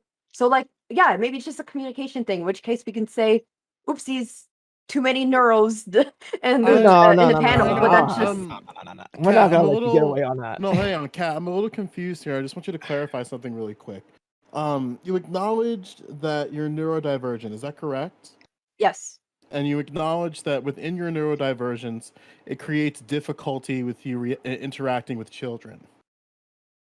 Is I that like children, but I also understand that like I speak to them a bit differently than like other people will. Just like I speak to other like my parents speak to my brother and I both have autism. My parents speak to my brother one way and I speak to him very differently.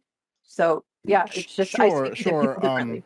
Okay, thank you for that answer. I'm a little relevant pilled here because something that he argues, which I kind of agree with, but I don't know where it fits, is that within your language, there's an acknowledgement that with your neurodivergence, you might have a difficulty in responding to children in a way that's appropriate, which would suggest that you acknowledge that this is a thing. But it would also suggest that because you acknowledge this is a thing and you do it, it might not be something that you're actively working on. Because I feel like that might be a pushback there. I'm just Why would anticipating. Yeah, why would I actively work on trying to be somebody that I'm not? Like I was born autistic, I'm not going to pretend to not be. Right, but do you understand that if you're acknowledging your neurodivergence and you understand that your neurodivergence leads you to a certain type of outcome in front of children, that is a level of acknowledgement, correct? Yeah. I don't entirely comprehend the question. I'm sorry. You understand what we're saying, but you don't agree or you don't value. I that's what I was trying to say. You either don't value it or you don't agree. And I think it comes from your experiences of being on the autism spectrum. Like yeah, you you have some difficulties here and there in certain social situations. That's fine. Because I can I don't give you feel like I personally don't feel like you're being bad faith. I just feel like there's just a level of we don't agree certain things are respect and some we agree some things are.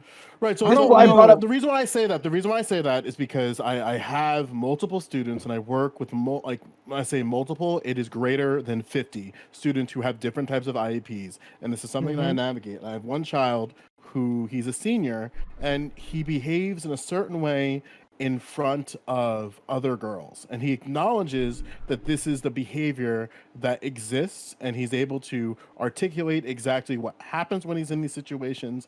And him and I have worked on when these type of situations happen, that he understands and is aware that it happens, and then he removes himself from those situations.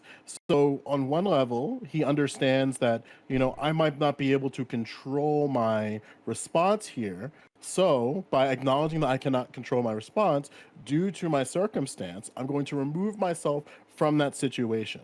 I'm not saying that's what's happening here. I want to make that incredibly clear.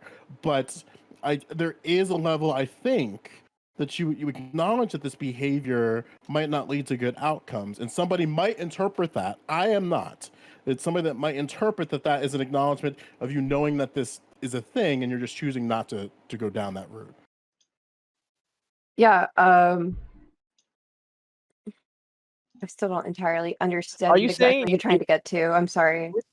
you can either, if you understand how to do something, or if you can't do something, you will remove yourself from the situation. But if you understand that there is a fundamentalism to, you can respect somebody without liking them, holding them in high regard. Like somebody else said, I think it was Jesse, you can respect somebody without actually respecting them. You know what I'm saying? You called it protect. And Yeah, I'm saying, I would. It's something I prefer not to do because I don't really I don't entirely understand like the value in it or how to do it. and like a lot. I just typically don't do things I don't like understand. Like for example, like my boyfriend was asking me to do something, and I was like, I don't understand. Yeah. And he said like, just do it, and I said, I don't want to. I'm sorry. I don't understand why you want me to do it, and because I don't understand why, I'm not doing it. Sorry. There's a There it level is, yeah. of That makes sense. Yeah, there's a level of genuineness to people who have like, and this is why I'm careful around people who say like, I don't want to say they don't have the capacity to do so, or to act like us, because there's plenty of people who are on the spectrum who you would never be able to tell they are, because they've learned and they understand, so they have the capacity to do what we're doing. But I generally feel like everybody's on the spectrum. Like everybody's on the spectrum, like to a certain degree. Like either you're way normal, what we call normal, or you're just extremely extreme. Like you just don't see the value. You need help. You need assistance to be in these situations because you can't handle it yourself. And but and just to be clear, because like just to be. Can we please not go down this route of like making the we don't phrase have to. or neurodivergent so vacuous that it doesn't mean anything? Everyone is not on the spectrum. Not everyone has autism. My point. I don't think that was his point. I don't think that's what. So as he just said, we're all. Yeah, but I think said I personally believe. Like no, and as you can correct me if I'm wrong, if I'm misinterpreting you, right? But just like people say that like you're not simply either gay or straight, right? You're within a spectrum there, right? Like so, like there could be a neural spectrum, right? Like a neural behavioral spectrum. And on that spectrum, you could have most people who fall within like some sort of bell curve, and that's like what we call normal. But then on one side of this same spectrum, right, there are people who might be have characteristics that we would classify as autism, right? So talking about that same spectrum, am I incorrect in what you're saying, Azzy? No, you're totally correct. Okay. And this is why I say like before this is why Fanatic, Fanatic, I'm gonna use your own technique against you right now. All right. I still love you, bro. Like when you and Prime had the quick engagement right there, where you said, hey, we treat each other a certain way, but if I were to treat somebody else, or older, you don't know what that person has, you don't know what disability, what their boundaries are, because disrespect can be very emotional. Like you can hurt somebody's feelings and they feel disrespected. You personally may not believe you disrespected them because you were just trying to communicate that there was a wrong done, or you should have did something differently, but you might just ruffle that person's feathers, and you disrespected them, which is why we get into deference and civility, because you don't want to get in those situations, especially with elderly people. And or just children, so young So, children. finish hang your on, point, Ezzy, and I then want, we got to move on from this subject. yeah, Yeah. yeah, I want to make something incredibly clear here because the reason why I question Colorado on this was on topic, because if she's somebody within this space that I respect, that I have no qualms for, she's bringing up a part of her experience within this conversation that's getting lost, and I consider it up to like just beholden with all of us to try to understand where her perspective comes from. And with the help of Azzy coming in, especially, even though I may not agree with how he went that route, because Fnatic pushed back as well, it helped me understand where Katarana is coming from. So now when I hear Katarana speak, I understand where she's coming from with her takes and perspectives. And sometimes with that, there might not be the level of maybe sensitivity to a topic. Maybe it can manifest itself into maybe just like us talking past each other. But now I'm aware of that, right? And that's where respective individuals comes from in part. That's one way I respect, because I respect her opinion. But if I respect her opinion, I should also try my best to make sure I'm understanding her perspective and where she's coming from the best I can. And that's what I was trying to do when I was asking her those questions. And I use my experience as an example of like why I was like why I had a little bit of like confusion with what she said. I gave a context of why I was confused, and then we're able to kind of like work that out like in sort of like a three-way thing. And I think that's something that we ought to try to do with people that we respect. If we're circling back to the situation of elders, you know, and okay. I don't know. No, no, no. Listen, I actually didn't mean to derail. I was just trying to make a bit of a clarification because, like, Absolutely. yeah.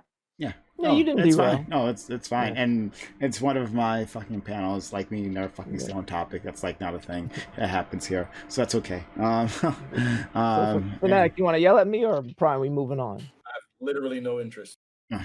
You know what? You know what? I told you this before, right? I told you. You showed me. I honored you for that because there was one point in time where we were having a conversation. You said, "I don't understand anything you're saying." So you know what you did? Instead of yelling at me, you just muted yourself and just No, sat there. he server and muted you, so he can't hear you. He posted it in chat. I'm playing. He's I'm server- joking. I'm joking, bro. I didn't even know you had that power, but you know, this is why No, I I don't meant to believe say. anything Gio says. I was mean. I'm joking. Okay. All right. So that I knew this was gonna get more contentious than and I knew like this topic, if a random person had read this topic, they're like, wow, this is not gonna be all that contentious. Knowing this group, I knew it was I literally was like, why did Prime choose that? We're all gonna agree it's gonna take like 5 minutes. I knew it. I knew it wasn't gonna be that way. There's still a level of civility in blood sports. You know what I'm saying? Yeah, I'm Yeah. gonna kill you, bro. But you know, I'm gonna put There's some a respect reason- on your name after I'm done killing you. You know what I'm saying? There's a I'm reason gonna why go you talk to host your the wife and panels and you kids. I'm gonna talk to your Yeah. family. You know, say he was a good fighter. You know what I'm saying? You know, I done murked him. I'm gonna say sorry to your parents. I had to kill him. I had to. But like I knew that we were gonna have some differences on this one. But it went a little longer than I thought it was going to. But thanks everyone for talking and for sharing your experiences and perspectives on this, because they are very different. And I don't know, I just want you to know every single person here is appreciated. So thank you. All right. Topic 2. Okay, so this is a topic that I brought up during the Amazon Lily, the actual Amazon Lily Roundtable. Again, I'm sorry about that. The actual Amazon Lily Roundtable this week. I brought up this topic and it did not go in the direction that I wanted to go. It was still a fine discussion, but like it just like went off into a place where I did not mean it to. So I'm gonna try it again here and see what happens. All right. Try with the black people. Every so often, the subject of salaries of black actors or black athletes will come up. Should the larger black community ever be concerned about the pay of high-earning individuals? What difference does it make to the larger struggle if a millionaire is not being paid as much as another millionaire? Okay, let's start with Mr. Fnatic. So listen, every issue is not, you can't deal with every issue concomitantly. And so when we look at an individual issue, and we might look at something at a scale and see that things still are even affecting people in positions of power. So like the idea that you would say, oh, this person is wealthy, so therefore they're immune to systemic oppression or anything like that is absolutely ridiculous, right? We know this because we can even look at like wealthy individuals and see how they're discriminated against, like on par with this topic. So the idea is, no, it's not. I think it's not, that individual issue is not going to fix any of the larger, broader issues just about systemic oppression and wealth gaps and pay gaps. But I think it's still worth noting, and I think that just because a person has achieved a certain level of wealth doesn't like exclude them from us having their back and recognizing like when they're being done wrong. It's a lot of the times, and those individuals are the ones that do provide certain benefits. We obviously recently saw Young Thug when he went and he was like bailing people out of prison for nonviolent offenders. We see Jay-Z and Beyonce having done that, donating money in various cases for various, not just rappers, but even when it came to the long hot summer of 2020, they were paying the bail of all people who were put in prison, in jail for protesting peacefully. And so we see how influential these people can be sometimes. And so I think the idea that we would just dismiss them and say, oh, they're wealthy, they don't need our respect, and shouldn't have their back is ridiculous. Okay, thanks so much. Next, Jolos. Yeah, I'm not impressed with the achievements of individuals like LeBron James or all the equivalents. Like, I don't care about him and his Nike contracts. I don't care about him and his shirt deals. Like, I just don't care. He has these things. Are you ready? Hot take. He has these things because of the organizations and the mobilization of other groups to ensure that he has the opportunities, not solely because he's good at basketball. I'm not trying to diminish his skills as a basketball player, but it's an incredibly important thing to understand. Like, we can't deal with stars, movie stars, and events. We should care, or even the moment, right? If we're talking about George Floyd, what I think we should actually try to care about are policies and things that create actionable change for Black Americans and people in poverty. Katrana. Could you get back to me? I'm having a little bit of a sensory overload right now. Okay, sure. Cheers, you Gambit. Yeah, so I'm not muted, right? Yeah, I'm not. I think that, wait, let me make sure I read that last question correctly. Yeah, so okay, yeah, it's exactly as I thought it was worded. So I think that the money that these people make is good. I think that we should create ways to make them more accountable to the community. And I think that like the difference of the amount of money that they have versus us could literally expedite us becoming a more valued culture in society outside of just extracting dollars from our community, right? So I feel like these people have vehicles that could move us faster. I think that that should be important to us. I think that the problem is a lot of people don't believe that these people can help, so they want to just throw them away because they think of them as just, oh, these are just the greedy people and we live in capitalism and they're just greedy and they're never going to do anything to help for us. I have this conversation with my father like almost all the time. But I think that I think us as like common people, we can start to create ways to make these people more accountable through how we support them. And then through that accountability, we can expedite things in society. But we'll get into it more in the open for sure. Okay, Matt Latin. So I actually asked my brother about this because he's in the film industry and he works as a stunt guy in a variety of movies.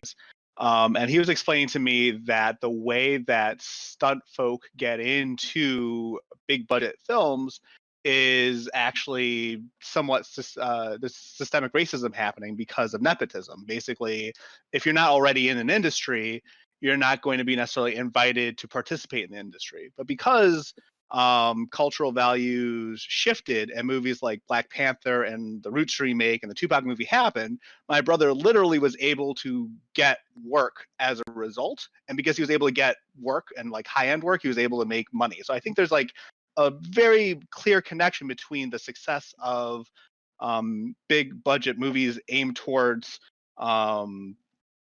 Black folk, because that means Black stunt folk get invited to do stunts on those types of movies. And then there's an actual I don't want to use the term trickle down because of the connotation, obviously, but there is like this connection between folks who have the wealth, who are black, contributing to the wealth of folks who aren't as wealthy. So I think it's like a reflection of society's value of like what a person contributes to society, and then everybody associated with that person, I guess, is the way I would frame that. Yeah. I see. Okay. Y'all. Okay. So y'all gonna give me some Don't crucify me for this take, because y'all know sometimes I have a way of thinking about things that is. I not cannot the norm. guarantee you that. I will never guarantee No, you no, that. I know It it's is true. true. I know it's true. I'm sometimes a very legalistic and sometimes a very poetic. You know, I got the issue with that. So it's, don't kill me for this. So for I think so I feel like there's a difference between the first question and the second question. Should the larger black community ever be concerned about high earning individuals? Yeah. We ourselves are fighting as black people to get our equal share. Now, if I'm understanding the question right, it's not that we're comparing black actors and black celebrities to other black celebrities. We're comparing them to are we comparing them to the culture at large, where like Yeah, so the original context for this, when I brought up an Amazon Lily, was in terms of the feminist movement, because sometimes you find out like a female actor, and it could be a white female actor, right, does not make as much as her white male counterpart, right? And then there's like a scandal of that, right? Understanding that both these people are being paid millions, right? But in this context, I have heard, I think it was Taraji P. Henson, if I'm thinking this correctly. There was an incident a while back. She brought up about like how her pay doesn't like track with other actresses of her experience. As long as you don't say Monique. Oh, but like it doesn't track with other actresses of her experience, and I like how that was a problem. So that's where, so like in this case, to answer your question directly, Azzy, yes, you could talk about like black actors compared to like white actors, or yeah. So then I think there's okay, so that's why I need to clarify, because there's a kind of a different dynamic. But yes, the black community, the larger black community, should be concerned because it does contribute to the struggle. If we but at the same time, Samuel L. Jackson is the most paid actor, of all time. On paper, he works a lot. Yeah, it was between him and who's the actor who did Indiana Jones and Harrison Ford. I thought Julia Roberts Harrison was the Ford. It was highest a paid. competition between Sam and Harrison, where they would be the most paid actor in Hollywood. And Sam was like beating him for a long. They were going back and forth, but Sam was beating him out because Samuel L. Jackson was literally doing everything. But are you talking about one specific year or all time or what? No, look it up right now. Who's the most paid actor? No, you're talking but about I would do have to say there's plenty of about people on the same. It's Harrison Ford. Apparently, it's Dwayne Johnson. You're talking about who grossed the most in the box office, and I think Samuel L. Jackson was that person. But that's not the same thing as who's paid the highest. No, he's not. He's not. You can work a film and like not get anything, right? Like and that film can go on to make millions, like what happened with Monique. So like that isn't necessarily like I forgot that thing with Monique. I completely forgot what you were talking about. But now I remember. So then there's people who are of the same caliber of skill, right? And this is why when I look at celebrities, when I look at politicians, when I look at anybody of like who's in the public view and who's very well paid, I look at them like caged birds. Caged birds, they sing well. They look pretty, we adorn them with all the things in the world, and it makes sense, they have great skills, so we treat them well. But at the same time, I don't compare them to us because, they're not like us. But I do think that when you have somebody who is of the same caliber of an actor or musician or celebrity as someone else, but they're not being paid the same, it hurts the struggle as as a whole, because it's the saying that, remember, this is just intros. We're not worth this is literally just intros. So are you done with your intro? Yeah, I got getting cut off. You know what I'm saying? That's a question to clarify, and then Okay. everybody had a Sure, come on sure. now. Fair enough. Don't do that to me. Oh, okay. Fair enough. Fair enough. Fair enough. But a high priestess. I think in any part of society, the way that a certain marginalized group is getting treated, whether they be at the very top or the very bottom, it should be pretty emblematic of where we stand in society. And if you're at the very top and you're still getting shit in your mouth, I think that should be even more. I don't know. I think that should drag even more attention to it. I think that if millionaires aren't making the same amount as other millionaires, you're still, as a millionaire, as a black person, still gonna make less. It doesn't matter. But I think Oprah. But Oprah, I suppose. But Oprah. K, KTN, thank you for being here. Thanks for stopping by. Can you tell a little about yourself? And then we're talking about the second topic. Yeah, and your opinions on that in terms of actors' pay and all that. But first, what's for dinner? Oh, actually, breakfast. I haven't eaten since 6 a.m. Are you Anyway. Australian? Oh no, I'm working. Ramadan? Is it Ramadan? I'm working way too hard. Put it like that. What's in it? Reveal it to the people. Reveal it to the people. Chicken cheesesteak, extra chicken. No, yeah, chicken cheesesteak, extra chicken with bacon, mozzarella. Oh shit! Tell me more. Yeah. Never review Come on, this is know. problematic. Next we can talk about black heart I can hear him. We can talk about black heart disease. Right now, bro. That's a long ass rap, my friend. It's delicious. It's delicious. Is there anything else that's long and wrapped that I have to worry about? No, everything that comes out of here is raw. This is exactly how I get. Raw dog, unadulterated. Your problem, bro. Well, Like this escalated severely. KTN. Coming in here hot, like my sandwich. Anyway, hey man, listen, KTN, you know, regular ass job. That's my intro. Anyway, yeah, man, equal work, equal pay.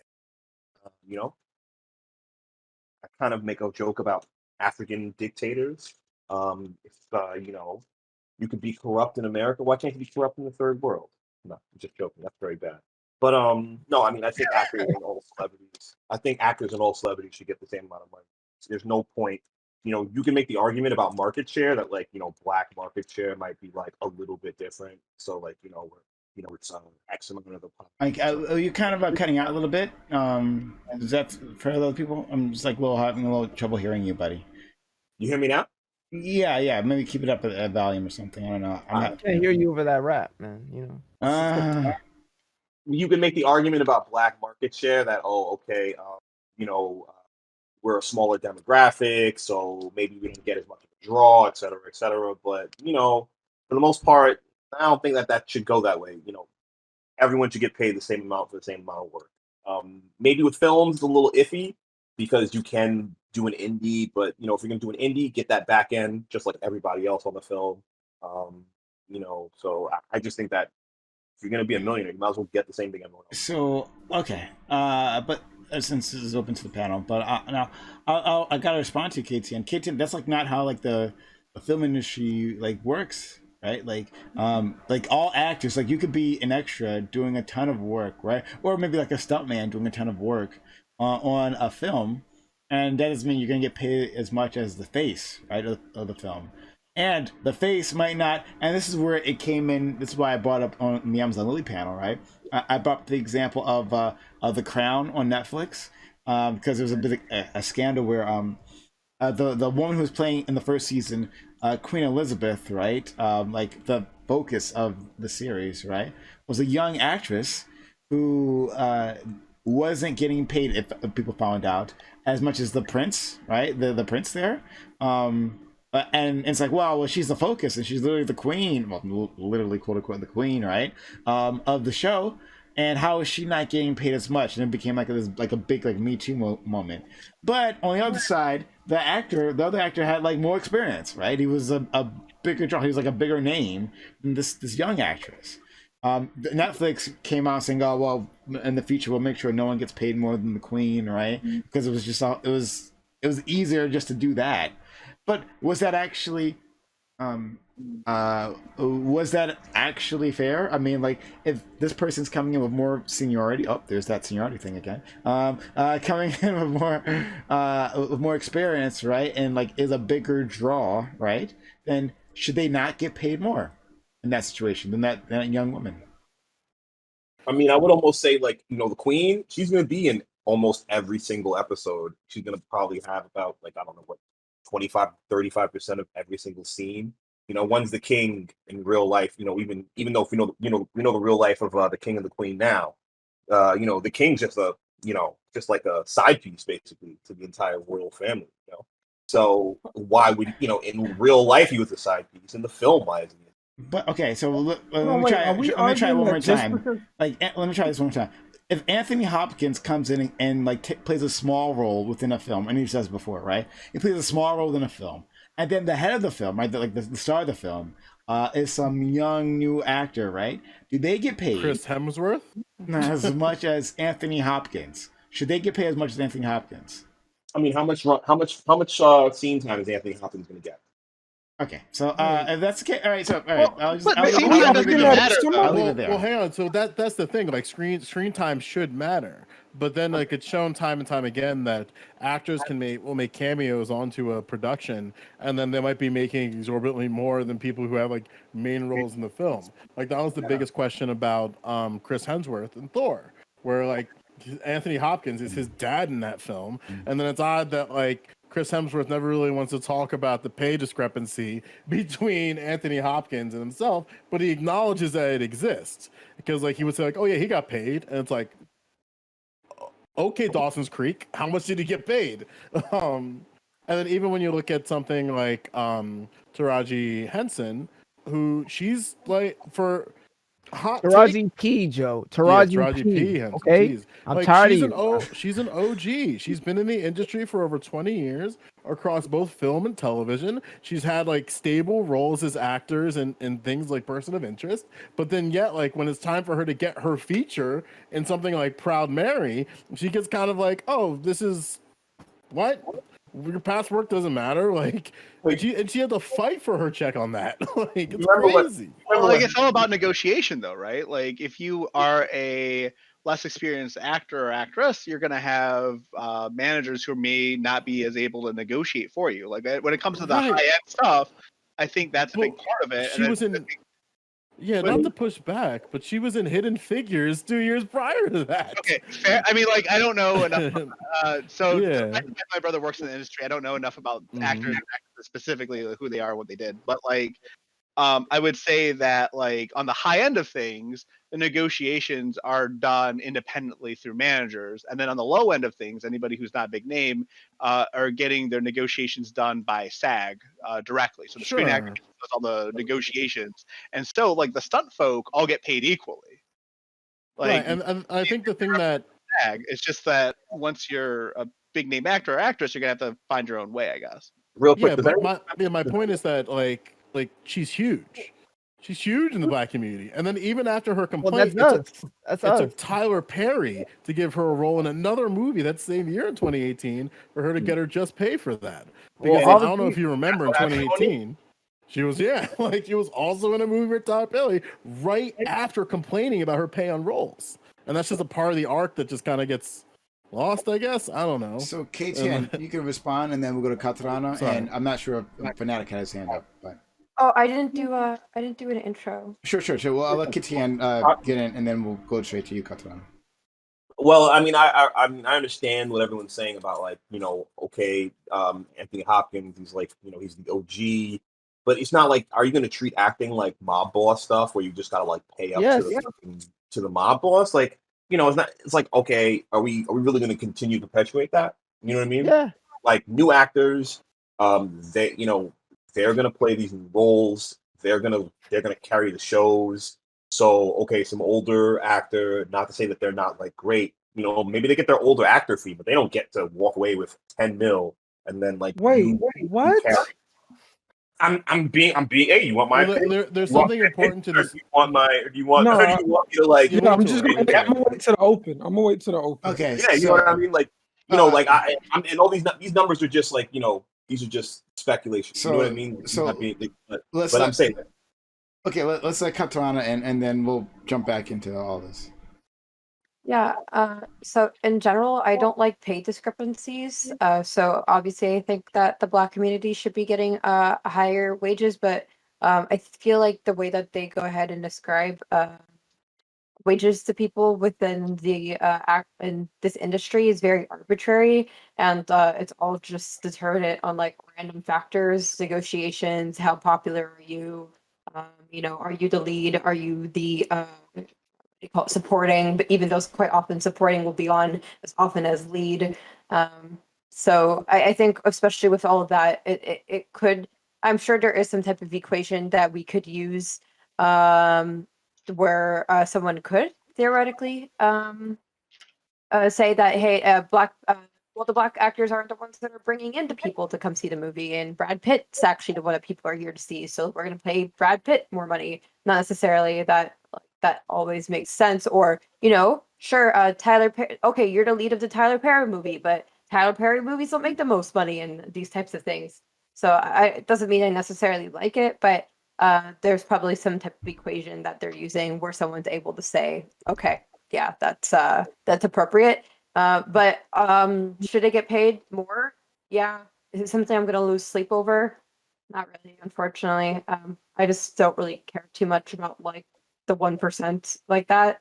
Um, if I had to go ahead and direct any of my fight towards anywhere, it wouldn't be towards this. But hey, I hope you know, we can, maybe they can form a union of black negotiators that can help them get a better price. But I wouldn't be on it. You're we heard you, but like your sound is having a little trouble. Your audio is having a little bit of trouble. I'm not sure. Maybe it was the positioning on your mouth, but we did hear what you said.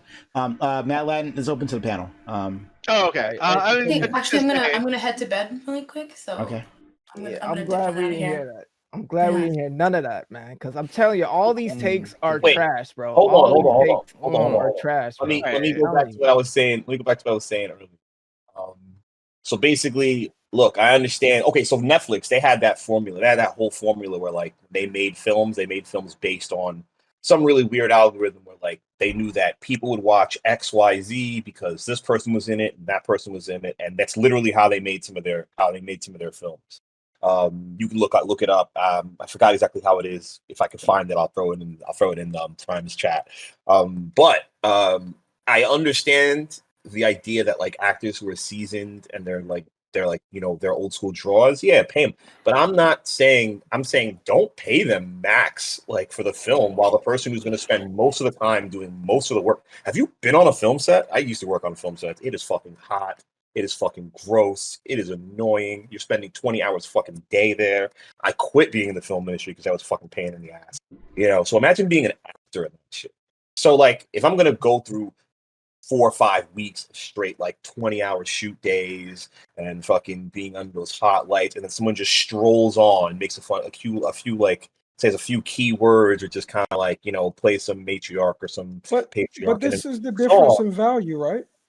Like some people have more value, right? If somebody does scroll on set for 5 minutes, but they're gonna bring people to see your other actors. First off, those actors that you're talking about now have more exposure because the whoever the big person is came to the set, right? So the movie, everybody in the movie is gonna get paid more when these people participate, and that's why it's set up this way. Now, I'm not saying that there aren't cases where people are being abused. I absolutely don't think that was happening with Monique, but um, I'm not saying that people aren't getting abused, but the idea that somebody doesn't provide value just because they were there for 10 seconds or 5 seconds, that doesn't really make sense.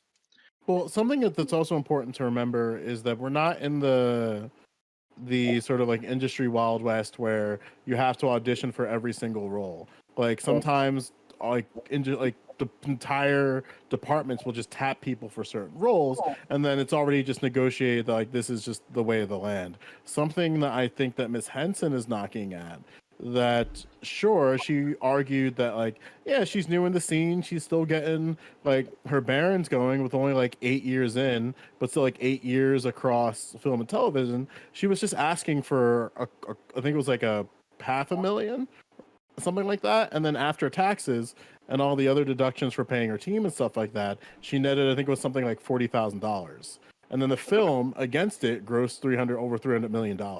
So like there's some type of disconnect there, but also like it's been incredibly clear that the industry treats Black Americans in a certain way, and sometimes it's very overt in the way that Ray Fisher was treated, and it took literally another director to give him some type of credence in his job, or it's in really subtle ways like Daniel Kaluuya, who wasn't even invited to the premiere of the movie that he was the main actor in Get Out, where it's like, okay, like the person who's the lead role in this film isn't invited. He was in Atlanta shooting Black Panther, and then like he literally said something along the lines of like, I wasn't invited.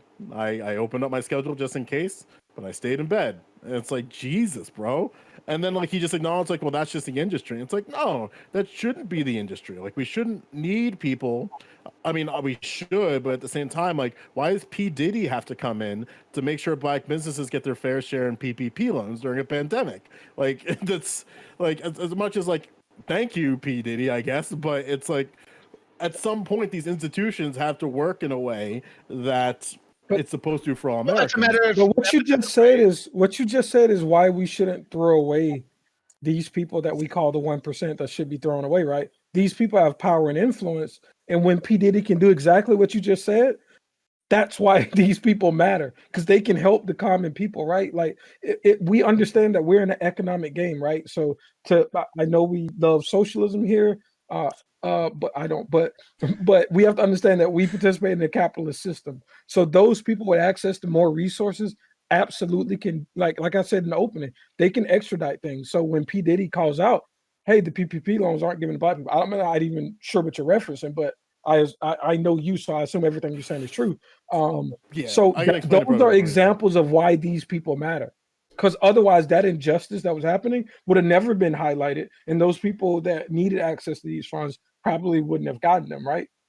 Okay, but on Yeah, the yeah, and to really quick, why was Daniel Kaluuya not invited when the director and the creator of Get Out was Black also? Wow. That's no, kind of that's the like million-dollar question. that's like, yo, chill, son. Like, yo, I thought Mr. Peel was our man. You know what I mean? Yeah, but hold on. I think So we're, Fanatic can go, then we'll go to Azzy afterwards, okay? yeah, we're already making some crazy assumptions, right? Like, this was Jordan Peele's like directorial debut. So I'm not even sure he was 100% aware of like how like what exactly the process is for like inviting people to the premiere and all that stuff. This is like his first thing. So I think automatically assuming there was some nefarious intent there, I think it's just unfounded. We don't know. We literally don't know. I'm not saying it can't be. I'm not saying it can't be. I'm saying we don't know. I'm So not. If you're the director, don't you want to be there to get the pat on the back to the fucking star of your own film? yeah, during, of course, you know, maybe he does. Right, But that's why it was embedded in my answer. It was embedded in my response that while he might want that, he might not know the ins and outs on how the inviting process is carried out, and so it could have been something that was overlooked that was handled by people. It could have been miscommunication too. Didn't understand. The point is we don't know, so we can't make an assumption. Would he probably want it? Probably. We don't know. Should he have invited him? He probably did. Maybe he invited him and it didn't go, and it was lost in translation. We don't know. Maybe like, there's so much information we don't know. So rather than us like jumping on this high horse of, man, this is so messed up. Look at what's happening in the industry. It's like, we don't know. So we shouldn't pretend that we Right. don't. That's why even within my So hold on, within sorry. my, Let's go to Azzy. He's been waiting patiently, and then we'll go to you, Joe. Yeah. So I understand how even a black actors can be treated differently in black spaces versus in white spaces, which is why we need to protect our black media spaces. Like I'm paying attention to some media right now, and they're saying that black media is in a crisis. There's a lot of pushback. I think like there was a time when Byron Allen had a suit with Comcast. And literally, if he had lost that suit, it would have just changed the way black media in America would have run from the jump. Like, there's an importance to this. If you want to see your black actors being paid well, they have to be valued. So, like, and they're going to be valued in black spaces. When the example of for the Avengers, the actor who played Odin was played a lot more than Chris Hemsworth because, you know, he has seniority and people like him and he brings value. So yeah, in that space, those people are valued, and that's why that's why I say these things are like caged birds. Like the older the bird, the more accolades you have, the more beautiful we hold you, the higher the esteem we hold you, and usually it's the older actors that we hold in high esteem versus the younger actors. We pay them more generally. That's why I'm saying, like, yeah, it's confusing because I feel like we're arguing against whether or not. Yeah, come back to me because I feel like I'm kind of confused on this point on what the contention is. Let's go to Katana, then Mad Latin, and back to Joe. Yeah, I guess within Black spaces, Black actors are valued more, but unfortunately, or unfortunately, I don't know, but Black movies don't get as much of attendance as predominantly white movies. So even if they are able to get like a higher percentage of whatever the whatever the movie's planning on grossing, they won't gross as much as like predominantly white movies. So even if we were to go ahead and give Black actors more opportunities to work with predominantly Black cast, unfortunately it still wouldn't translate all that much into actually making money. I just want to add that the question, That's not the how. topic, isn't just about Black actors. It's really it's like our Black celebrities, our Black high paid, our Black athletes, our Black musicians. So we're kind of just talking about actors right now, but if But like you have are room, Black musicians, at least the top Black musicians, are? I don't know. I'm asking. Gavin's giving me a face. I'm literally Wait, asking. no, Like, you said musician, and I thought Black, and and then you didn't say Drake and a no, no, bunch no. of other. See, so I'm saying for Black musicians, are they getting paid significantly less on average, like the top ones, as it's opposed to the white So counterparts? yes, Because that might It just yeah. depends on the industry, but generally, yes. Yeah, they yeah. are. It's really gross. So what we're finding out is that like, again, a lot of this stuff has to do with like sales and drawing power and Contracts. yeah. What ends up happening is in a lot of these situations, white people tend to value white artists and white actors and whites whatever. This is why Eminem is the best-selling rapper of all time, right? Even though Jay-Z has more Grammys. So like what in a lot of these cases, they will support their white. They'll support they'll support the white people. So that's why you have things like cases like Adele, where Adele gets album of the year, and then you have what's his face? I can't even Kanye. think of it. No, come the on, guys. Hispanic. We get urban. Come No, on. the What are you Hispanic dude, saying? whoever that dude, I can't think of his name right now. Like the Pitbull. crazy guitarist who basically made the statement. Santana? Well, yes, and he made this OD ridiculous statement. It was most unfounded thing I've ever heard in my life. Where he said, "Oh, of course Adele would get album of the year. Like she's a singer and Beyonce's a performer," which was incredibly dismissive of like Beyonce's vocal, Wow. which is just ludicrous to me. So like and then you'll find that like again a lot of white people want white this is a whole side topic. So yes, I'm sorry, I'm not going to go any further. Yes, the white musicians are paid more than the Black musicians. The white Okay, artists. and the top, because like I guess it's because they have alternate sources of income, but I'm pretty sure like Jay-Z and Beyonce have a higher net worth than like, Adele, but that's probably due to all the alternate sources. It's just like maybe the reason why we're focusing so much on acting and sports is because at least for music, a lot of like the top Black musicians have all these alternative sources of income. So like a lot of them are actually billionaires, not just millionaires within the space. What? No, not a lot. Jay-Z is like the only like Black. Yeah, Yeah. there's very Most of his few. money, Kanye West now. Kanye I'll West. do it in my is- statement. yeah, Yeah, most go of his ahead. money, didn't come from music though. So this is why No, but the I thing is, we're say, also comparing Jay yeah. Z's whole career and his net worth to somebody that's newer, like Adele, right? So So it's like let's go to different. Mad Latin, who's been waiting very patiently. Then we'll Yeah, well, so I'm trying to figure out this richest musician thing now. Going off my original point, like it looks like Dr. Dre might be the richest musician. Because he sold beats, not because of music. 3.2 million, 3.2 billion when he sold beats. All right. Well, yeah. So I don't know anything about the music industry, so I'm just gonna tap out on that. I'm just gonna stick to what I understand so far. And I think from the point that I wanted to make is that there's I wanted to go back to the nepotism thing, where like folks are brought back repeatedly because they know the producers, they know the directors, they know these individuals, and because there hasn't been great Black representation in previous years, like the film industry is originally just a white industry.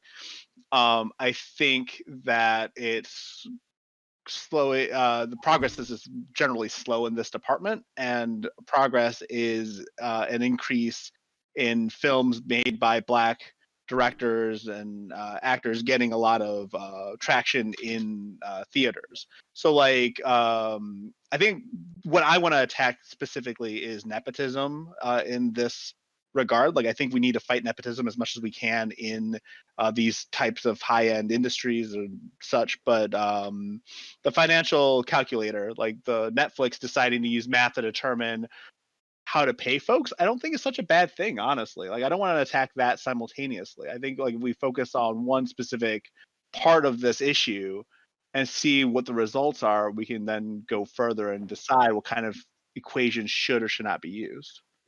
I want to say that take is trash because listen. Okay, here we go. Let's do it. I'm ready. And I also want to say, Joe, that take on LeBron James is trash, and the fact that you forgot that the P in Taraji P, you know what I'm saying? Like I'm telling you, what's wrong with these kids? You know what I'm saying? Like no, I'm playing. Listen, what the reason why the reason why I say that's trash is because listen, if I have somebody, especially if you listen to KTN's experience on a set, right? If I have somebody who's being contentious, right, who's literally telling me, you know, that they don't want to do something or they can't, because it's not just happening to Black actors, it happens to white actors too. It just happens to us more because unfortunately we can't have more than one Black actor in a space because, you know, marketing and all that. Unfortunately, they don't like seeing a bunch of us in one room, you know, like when they saw Black Panther, you know what, you know, China and them said, oh, it's too black. They made it's too dark. You know, so black. So many Black people, you know. Unfortunately, they just when we get in the world, we're expected to do certain things, and it's a double-edged sword, right? It's good when it works, but it's bad when it doesn't work. You know what I'm saying? So I don't think we should just get rid of nepotism as a whole because hey, bro, I'm listen, that one person who I network with really good and they know I'm a good individual, that person might make me a millionaire.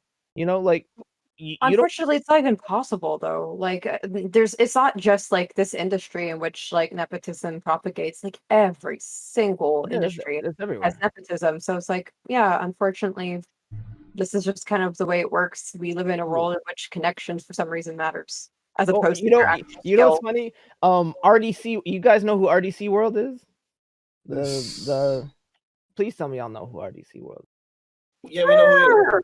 All right, you know, there's a guy named Keats did it, right? Keats, new actor, new guy. He got his notoriety on TikTok, you know, and he wanted to work with RDC World. RDC World said no, I don't know you. You know, even though he was, you know, he was a rising social media, you know, skit actor. You know, he's doing his thing now, but he said I don't really know you that well. Keep doing your thing. You're doing a good thing.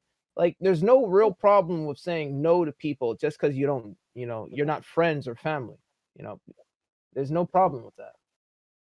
Therefore, Mad Lad, I just want you to know that I drew a trash can and put your name in it. I mean, but no one can see it. You know what I'm saying? There's a huge glare, and All right, I know there's glare. I can see it. I It's beautiful. described it, okay? I described There it. you go. All right. I don't Are you happy? trust you, Katarana, because you're a Canadian. You're Look, all I'm the saying international. is I agree that nepotism is a hard problem to fight. I understand that it's not the easiest thing. But it's also like the root cause for a lot of our problems. Because if you have an already white industry, or like in the universe that I'm most familiar with, which is chess, if you have a very male dominated sport, then it's very hard to pull new folks in without building relationships with those new folks. And it turns out that both in the film industry and in the chess world, people are really bad at bringing new blood in. So I think nepotism is a thing to fight, and I think we need to incentivize other ways of or rather, I think we should incentivize other methods for getting folks the pay that they deserve. Yeah, there we go. So let's go to Joe, and then KTM. Yeah, I mean, I can speak about the music industry a little bit. I'll talk a little bit about just DJing in broad. Like DJs, especially black DJs, don't get paid well, despite their numerous contributions on multiple albums, their numerous contributions with multiple artists, and then they get sort of snubbed every which way. Like, and then on top of that, despite the fact of these artists who use their works and try to platform these individuals, the industry doesn't give them a chance. For an example, like nobody knows exactly who Black Coffee is, but everybody knows who Get It Together is. Like, and then like when you, yeah, exactly. Like, and then people who are in the know understand the contributions of Black Coffee on multiple dance albums and multiple tracks of artists that you'd be surprised. No different than Green Velvet, no different than Kate Tronada, and even for Carl Cox, who is probably one of the most influential house DJs of all time, he had to seize his own means of production and create his own separate record label and separate stage. So Carl Cox, he'll never be on the main stage because he found a way to make the main stage himself. And that's an incredible feat, but there's not many Carl Coxes that are out there. Like for all the Carl Coxes, there's the Felix the House Cats who have been grinding in this industry for decades and then still can't get their cut of fame. And then people say things like, "Oh, well, they're not famous enough. Oh, well, they're not recognized enough." And it's like, how many Beatport top threes do these artists need before the industry starts giving a shit? Like, and for all these people that I recommend have multiple Beatport top ones, have been multiple spins within DJ industries. Some of the hits, like Get It Together, are still in circulation now, multiple years later. And then despite that, you still get these Eurocentric artists. And when I say Eurocentric, quite literally Eurocentric artists who get platformed and get the main stage recognition. But then, like, when they give it to Black Coffee, they do it on like a Sunday morning in the first opening set where like you're not going to get the eyes and draw. But then they'll platform like a Porter Robinson who probably had maybe one or two hits at the time. It's really bizarre to me sometimes. But then also they don't even pay them well. And that's a totally other aspect. Like when you see, is that? I was gonna say, yeah. I mean, imagine like somebody like being on a panel and talking about his music all the time and constantly telling people, only to find out that the other people on the panel aren't even listening. So they've never even listened to Soundscapes, even though they're on the panel What are you with talking them, about? all That's Black a lie. everything panel. Not everybody, but there are a few of them. You know what I mean? And it's wild. Like you just wonder, like, I mean, where is the Black support? To be honest, I buy Black, okay? I buy Black, okay? Yeah, so my point is like there's a lot of issues within the music industry, and something that I think is what we're seeing is the longer the federal government doesn't acknowledge that these disparities exist, the wider that they're going to get. And thankfully, we're seeing certain rumblings and certain there's prescriptive policy. Like there is a talk about DJs unionizing, especially considering after the death of Avicii, where it was very clear that this was somebody that needed additional help and additional resources, and everyone in the industry just watched him die. And then you get something a bit less nefarious, where DJs have been complaining for years at this point that like, hey, we're not getting, even though there's a huge disparity between white artists and black artists, even within that disparity, we're getting paid maybe thousands on the dollar compared to the amount of millions that this industry brings in to just watch white people dance for a few days. And it's like, okay, why am I doing a premiere set for probably the biggest audience of my entire life, but I'm only walking home with $2,000 for an hour? It's ridiculous. And then like you get some artists who are able to seize their own means of production, like Calvin Harris. But the Calvin Harrises in the world, and when I say Calvin Harris, is that he went into the Vegas industry, which allows him to be one of the most highest paid DJs in the world right now. But not everybody is a Calvin Harris who can just knock on the door of Vegas and say, I want this to happen, What exactly what could we do as like average people about this? Is this just something that we can say, oh, I wish they got paid more? No, we support with our dollar. So you go and you do things like you buy Black. When it comes to the movies, and you recognize that a lot of times their justification for why you wouldn't be able to play black artists or black actors the same prices because Black movies don't make more. So you go out of your way to support Black movies. You do the same thing when it comes to Black music. You support Black musicians. I stream black musicians. I stream myself. But when it came to like, there was a guy Romney Malco, and he did this thing about prison logic, and I was buying tickets for my aunt and my uncle for them to go see the film, even if I wasn't going to be able to do it because it was in LA at the theater. You support black artists, you support black actors, you support black businesses, you support black products. You do that with your dollar, so then eventually they can stop using this idea that black people don't generate as much. Oh, and you Let's don't go have to to support Kate. every single black Let's- person, bro. But yeah, exactly. Like the problem, I don't know if this is like contentious or not, but like a lot of times I see that there are black movies in theater, and honestly, it just doesn't like really give off an experience that like I really want to necessarily like give Why? more money to. I don't know, like Oh, why boy. I don't want to give Tyler Perry any of my money ever. Yeah, Like why? I hate these movies. Oh, but Tyler why? Perry's a good guy. What? Which is- Oh, which is a what? fine- Oh boy! He's All gonna right. be in a movie. I'm trying. He's I'm coming out. trying my Sorry. best. We're trying my best. Yeah. Well, I would say no. So KTM's been waiting. And then we can go back to you. Yeah.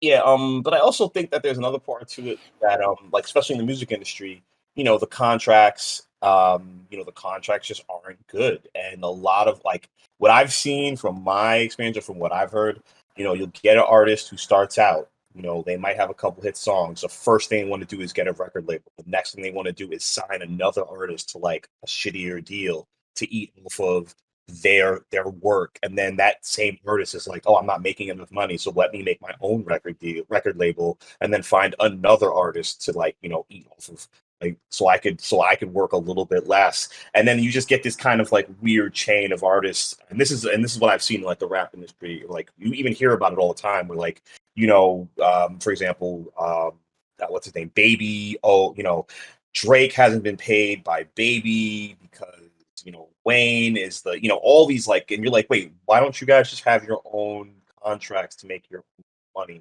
So I think there's that aspect of it. And then I also think that it's just not knowing when you're going into these contracts, what you're getting into. And everyone talks about it. Everyone talks about it, not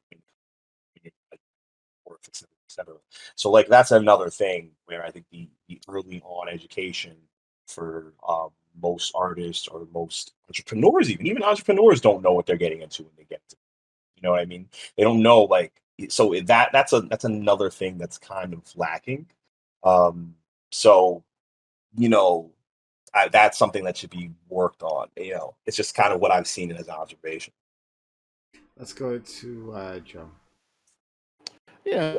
So I can give you an example of way of supporting your diet. I'm seeing 2 shows coming up. All right. I'm seeing one with Jacob Collier, which is a rescheduled date for May 2022. And then I'm seeing Kate Renata on June 20th in California. Both of them are Grammy Award winning artists. One is black, one is white. Kate Renata's tickets are $35. I'm fucking front row, baby. Jacob Collier's tickets, front row, $270.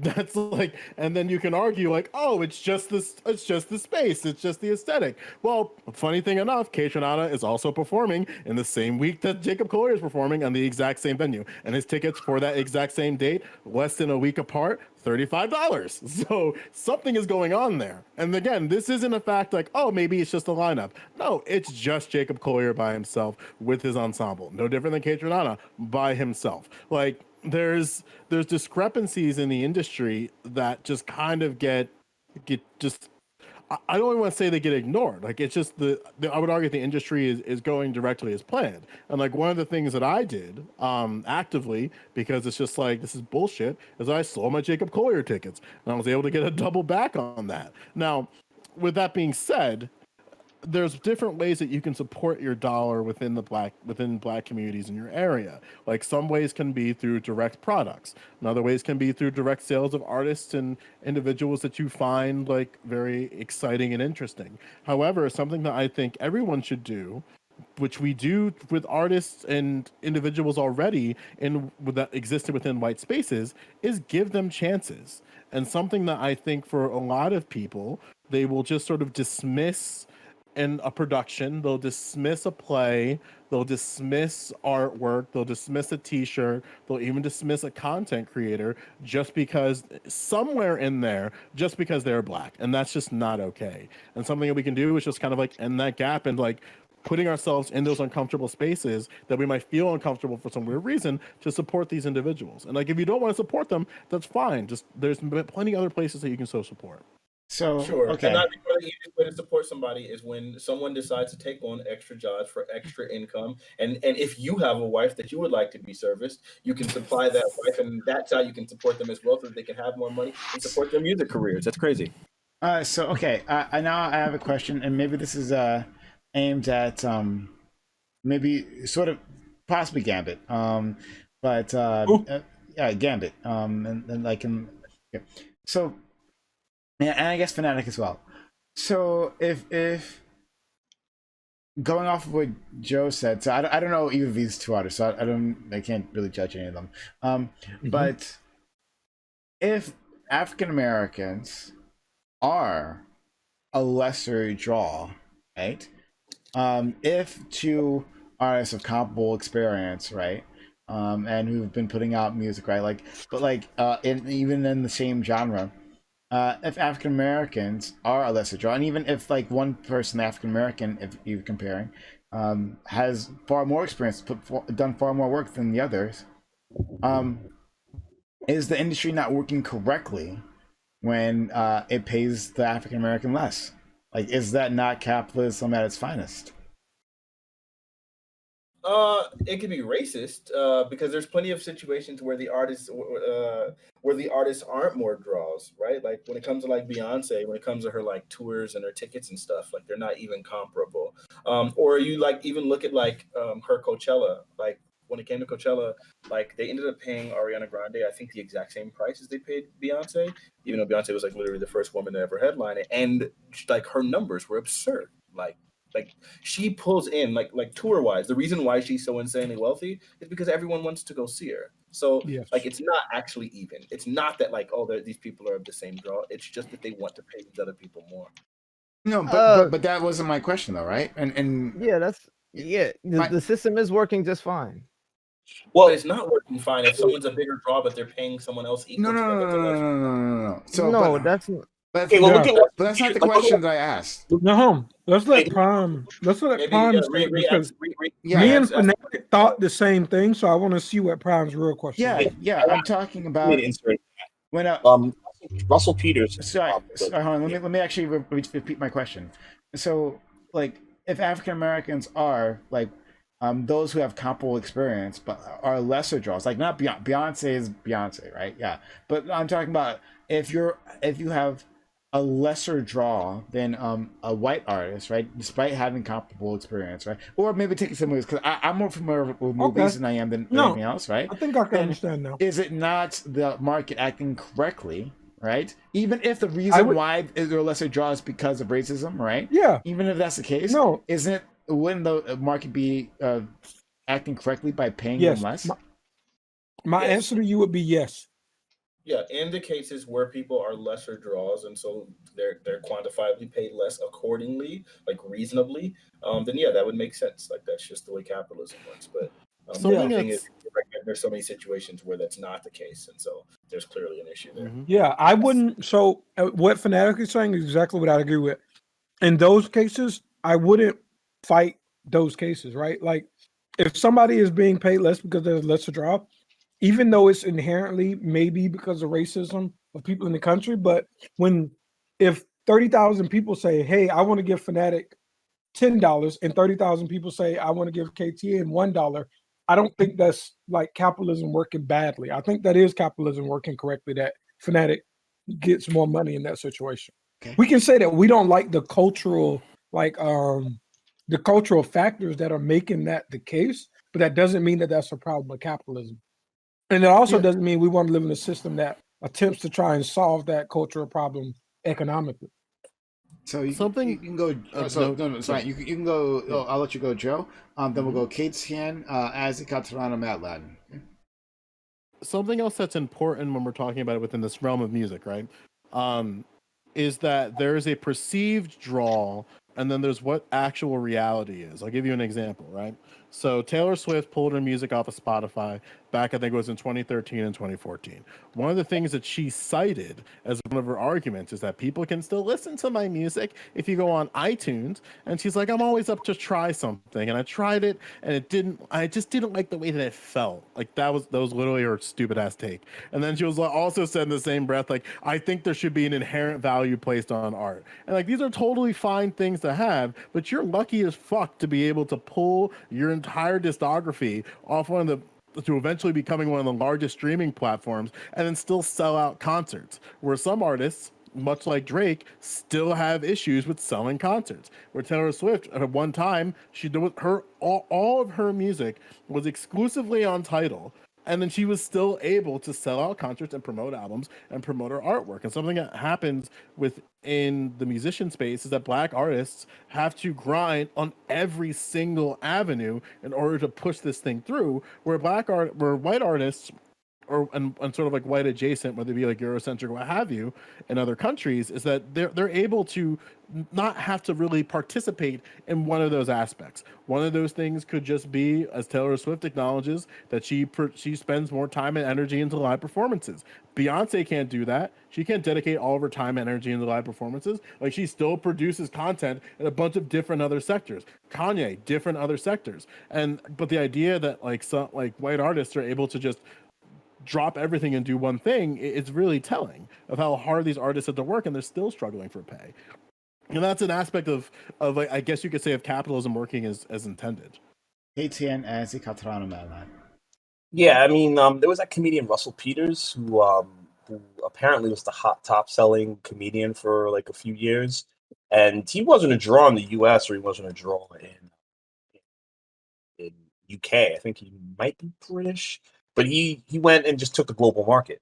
So that was kind of his thing, and he took the Southeast Asian market. I think I'm not too sure, I'm not 100%, but that was how he became the top selling comedian. Meanwhile, there were other comedians in the U.S. that were arguably better than him, better jokes than him, but he just took the end run around. I mean, capitalism basically works in that way, where he just found another pie. You know what I mean? As opposed to like playing in the same pool as everybody else. He sold out arenas. Apparently, his I arena. thought so.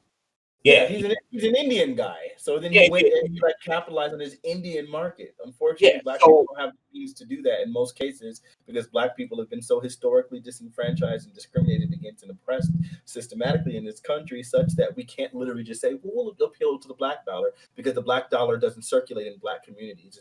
It leaves our community in less than 20 minutes. Let's go to KTN.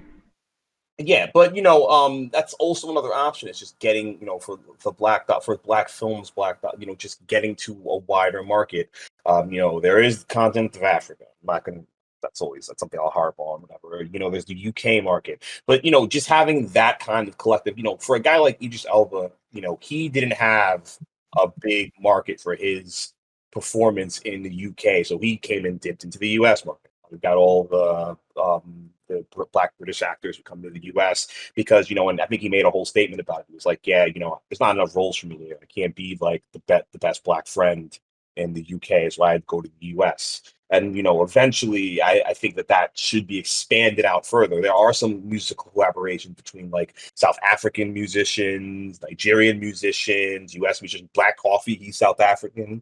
I've seen Green Lantern perform, pretty dope. But when it comes to music and things like that, there shouldn't be a barrier between those markets. Now, I understand that Africa doesn't have those kind of dollars, but as an emerging economy, it's something to think about, because performing across the pond is definitely something that could expand. KTN, stop trying to tell me to go back to Ghana and get my Hey, citizenship. listen, All right, bro.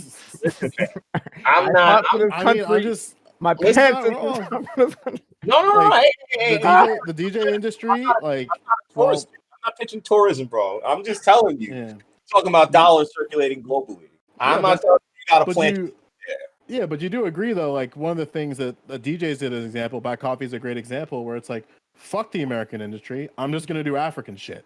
It's like, if you want to call me, you know exactly where to fucking find me. Oh, you know who is a perfect example? Africa is what's that whole campaign he has right now? Like Africa is a country, something like that. It's a really interesting campaign. It's like, and he's also going the tech route where he's trying to inject STEM into the country and like he's trying to develop the country. Oh wait, says STEM? Yeah, he's trying to do something, I think, with STEM in Africa, and so just like the idea of the black dollar having to just circulate amongst the same 45 million people, should kind of be looked at a little bit more, because there are other prosperous black nations. There's the Caribbean, there's South Africa. They've got a great economy, whether people like to say it or not. And when it comes to like music and entertainment, there shouldn't be anything stopping that. Let's go to Azzy Katarana and Matt Lloyd. See, the problem was that that kind of took me off from because I have to address that. The problem is that African Caribbean audiences, they like our craft, but they don't necessarily like us. You know what I'm saying? You know what I'm saying? Like they like what we do. It's just like everybody likes what American black people do, but they just don't like us. You know what I'm saying? And there's and I don't, you know what I'm saying? Like there's it's very smart to do, and that's exactly what you're supposed to do, which is why people like LeBron and Kendrick and Jay-Z and Dr. Dre, they often last the longest because they take their dollars, they go out of they're not in one industry, they have multiple streams of income, they go out and build infrastructure in their own communities, they become businessmen, and they're smart with their money. Like just to bring it back to the question, why should we care, and if it amounts to a larger struggle?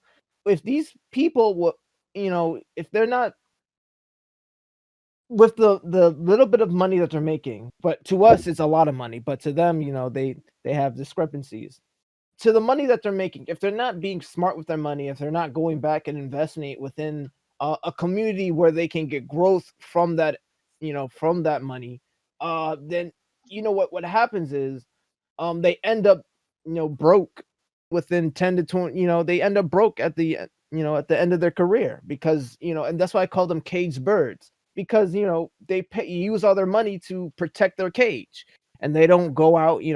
This is why we call these artists or celebrities or actors, we call them the woke actors, or the businessmen. Oh, he's much larger than his industry. It's because they weren't just caged birds. They didn't just stay in the cage and just let. It's funny because I heard this, right?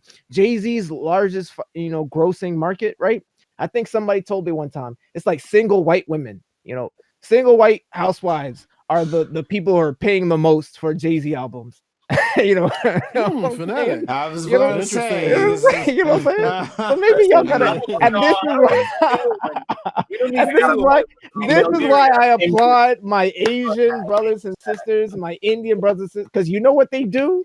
They take the white dollar, they funnel it back to their communities through PayPal and WeChat and all that. They got their own. You know what I'm saying? Watch that Umar interview before the panel started. I watched the Roland and I watched the Umar. I pay attention to I told you, I told Fanatic this. I listen to all the black creators, man. I gotta know what everyone's doing, even if they disagree with each other, because I want to know where I'm gonna put my money in. The thing is, see that, like, I'll buy a Fanatic album, not only because he's black, because it's good. You know what I'm saying? Like, I'm not just gonna throw my money in to where there's no value. I don't like the person. Even let's talk about Twitch, right? No. We gotta get some. And this is my last point. I'm Okay. gonna finish it. Talk about Twitch, right?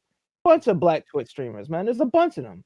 Some of them do well, some of them don't do well. You know what I'm saying? There's certain reasons why some do well. We all know why. Like I said, caged birds. You know what I'm saying? Jay-Z had his white single moms. Those people have their, they're tapping into the Twitch audience correctly. It is what it is, man. Yo. You're talking about if the system is working or not. If you know how the system works, but at the same time, you got to do what you got to do. There's plenty of black streamers who've been on Twitch for years. They've been here since the platform started, and they're still only grossing like 60 viewers, 60, 70 viewers. They can't get over, 200 unless they hit front page during Black History Month, and then they got like 3K. You know what I'm saying? Like, there's just, you got to know your audience, you have to know the system, and then once you get that dollar, what are you going to do with it? And that's why it's important to us, because are you going to help us out? Why should I invest in you? Why should I like you? Let's go to Catalana and then Madeline, and I guess back to Katie and I have time. Yeah, I guess we didn't speak that much on like the whole sports industry that much, and I guess it's just because it's not really anybody's area of expertise. But I just was like, oh, okay, I'll look at it. And a lot of the like the top paid athletes do happen to be black, but also it's not the number one paid athlete isn't black. But also, when looking at it, a lot of it's just because of brand deals. And that's like whole thing. Like it may not just be necessarily that like the NBA, NFL, blah blah blah isn't negotiating their contracts properly, because a lot of them are getting quite equivalent contracts across the board. A lot of it comes from whether or not like a company decides to go ahead and sponsor you. And the number one paid athlete last year was Roger Federer, and he got contracts from Rolex and Mercedes Benz. They're not going to go and get a black person for that, because we're not seen as the like race of luxury. So like what is like okay, but does it necessarily mean that like there's conversation to be had about like let's go ahead and negotiate better things for athletes? Okay, well a lot of them are getting paid pretty well, and we can't make companies go ahead and sponsor black people. That's up to them, unfortunately. I can't tell Rolex, no, LeBron's luxurious, fucking give him the money, if they don't want to, they don't want to. So yeah, I think like that's another type of issue that might need to be spoken about a bit, just about sponsorships and why don't we get luxury contracts? I don't know. Oh, But I mean, on your point there, actually, if you ever travel to Asia, right? You ever do that, which is fun, but something you'll find out like the moment you get into like the airport and go into like their transportation system, you'll see huge fucking ads, right, for like luxury brands. And you'll see actors, like A-list actors, who you never see advertised in the States, because then that would like lower their brand if they were like to lower themselves by advertising something. But they'll do that in fucking Asia, no problem, right? And they get paid big fucking bucks. They're all white though. Like like Stephen Marbury. Yeah. right now Stephen when I'm Marbury. looking, I see one of the people, somebody got an $80 million deal with a Chinese sportswear company. It's one of the few like top white NBA players. As So an example, right, to Catarana's point, like you can look at the NFL's contracts and be like, oh, cool, the top 3 highest paid players in the league right now are black. And then you widen the lens a little bit. Oh, 6 out of the 10 are white. Then you pull it back a little bit more. 10 out of the top 15 are white, and then you widen it out a little bit more, and then what you'll see, unfortunately, is that there is like the base salary of certain players, but when you start looking at the contracts, there's certain types of skews, and that's one of the things that the right wing tries to use to weaponize black athletes. Is they'll say like, look at all these contracts that these black athletes are getting, but when you pull out, like, the most lucrative contracts are coming from white players and white athletes in the profession, and it just so happens that one part of the sports complex, which is the NBA, it skews black. But even then, that skewing of black is kind of manufactured, not necessarily propaganda, but they use it to elude the fact that, like, look at your success, look at all these black basketball players, and then it's like, well, look at baseball. But Joe, But to be clear, though, to be clear, the NBA is the most progressive of all of these, right? That's why they have better contracts and there's better player mobility and they have blah, a better blah, blah, players right? union. Yeah, exactly. The NBA is leaps and bounds above any other league, I would say, probably for African American athletes. Okay. Yes. Let's go to Matt Ladden, who's been waiting very, very patiently. Yeah, so I'm going to drop a bunch of things I was going to talk about. Hilariously enough, I wanted to point out that my presence here is directly related to Black History Month. Like, Prime, you were on the front page during Black History Month, and I was like, oh hey, cool. And I clicked, and it turned out that your stream is awesome, and that's why I'm here. But I thought it was interesting that Me as you too. brought Me it up too. because, Me like, too. I you know, found you. it doesn't happen normally. It's like Black History Month. Let's just get all the black streamers. Why can't we just have this happen all the time? For the sports thing, I've got a viewer who's talking about folks who can afford to pay for tickets and talking about like how the capitalism is working. So like going back to Joe's example of like concerts in the same location and the price differences. The thought was that folks who could afford the artist who's charging $270, and there's folks who just wouldn't be able to do the same for the artist who is charging $30. I don't know who these artists are. I should know who these artists are, but I don't. But that was the point that was being suggested. And I think there's something a little bit to that. I think it's like the value of the cultural, which cultures have more money, and that goes into systemic racism. I also wanted to talk about why Rolex is advertising with Federer, because I thought this was interesting too. This viewer was pointing out that tennis and golf have folks who make more money and live lifestyles of luxury, and thus they would have the money to spend on these products. But on the other hand, like, did Tiger Woods get that Rolex contract? Do the Williams sisters or Naomi Osaka get that type of contract as well? And maybe there's like sexism like laced in that. Tiger Woods did get the Rolex contract. Who did? What? Tiger Woods. Tiger Woods did. Yeah. Oh, okay. Well, I mean, that's something at least. There's some progress. Yeah, but And then what you'll notice, Mad Lad, like when it comes to the cost of these things, right?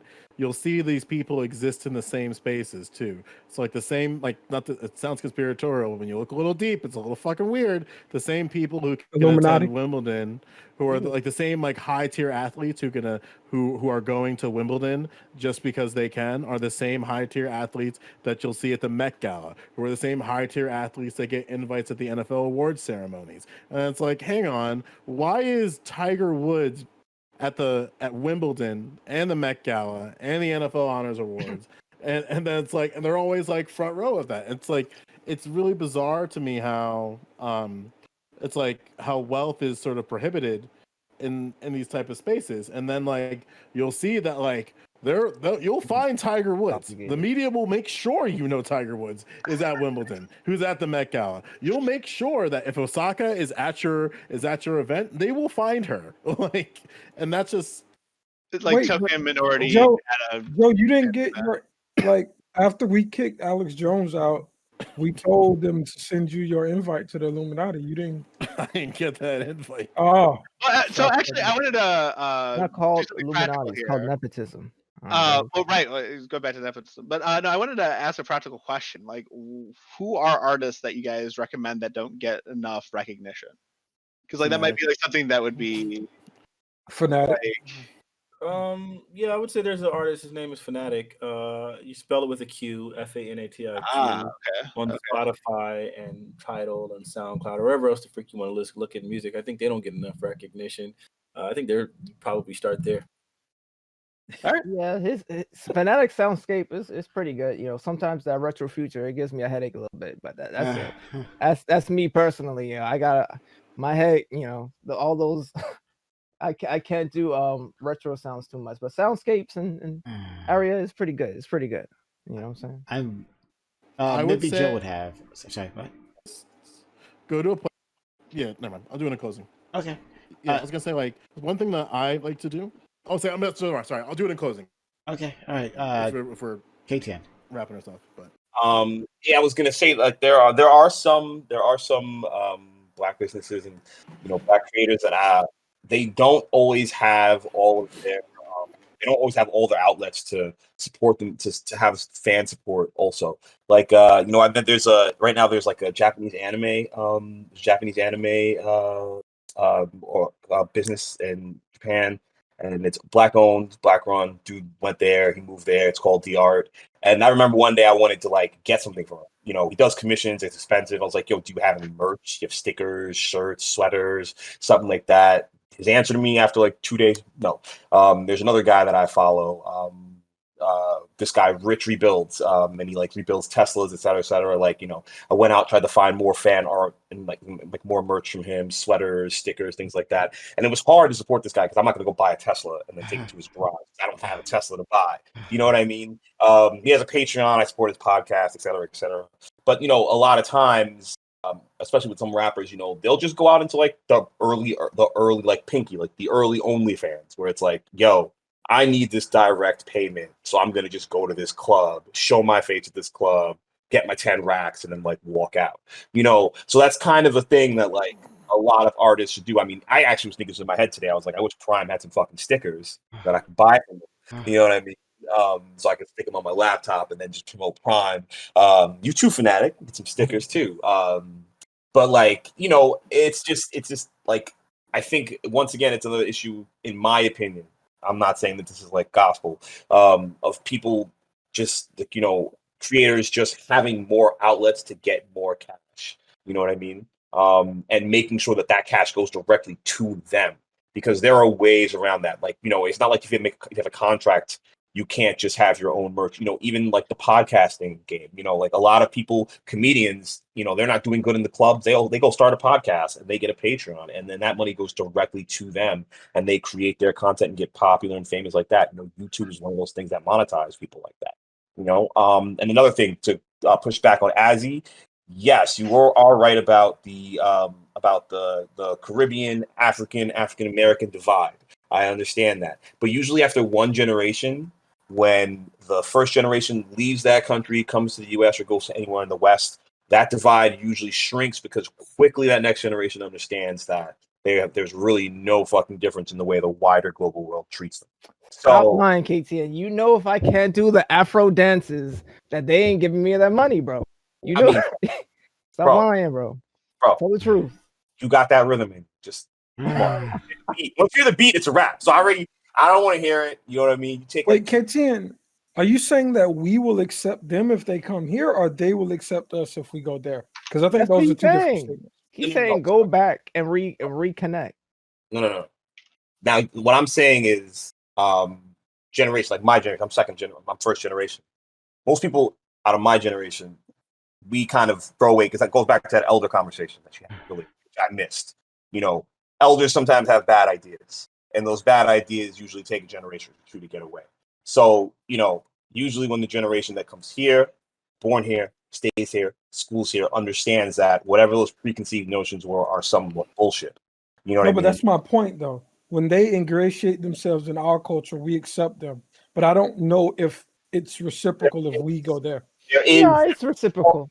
there's a small contingent. You got to understand, because like over there in Africa, it's not like you know, it's kind of like I don't know, it's kind of like, I don't want to like degrade anyone, but it's kind of like, you know, you go over there, it's kind of like bump. It's I don't want to like get into that, but like what I was gonna say is like, you know, when you go there, You gotta adhere to the culture. We gotta, No. we gotta we gotta speed it up. We gotta speed it up. Yeah. And when I go back, I'm still kind of considered an American. You know what I mean? Because there are just some things I don't do that they do. You know what I mean? Like, yeah, I understand the language fluently. Sometimes I'll just be like, I'll just let them say what they gotta say, and they'll be like, oh, you don't think I heard what you said, et cetera, et cetera. So, you know, it happens with everyone, because when you know, they are not going. So, but there are also people there that will not, that see past that. You know what I mean? And there are people there who have the open arm and the open, but you have to find those small communities. You know what I mean? And once you get integration, they get. But you know, like you're not going to go someplace and everyone's going to like you at the end of the day. You know what I mean?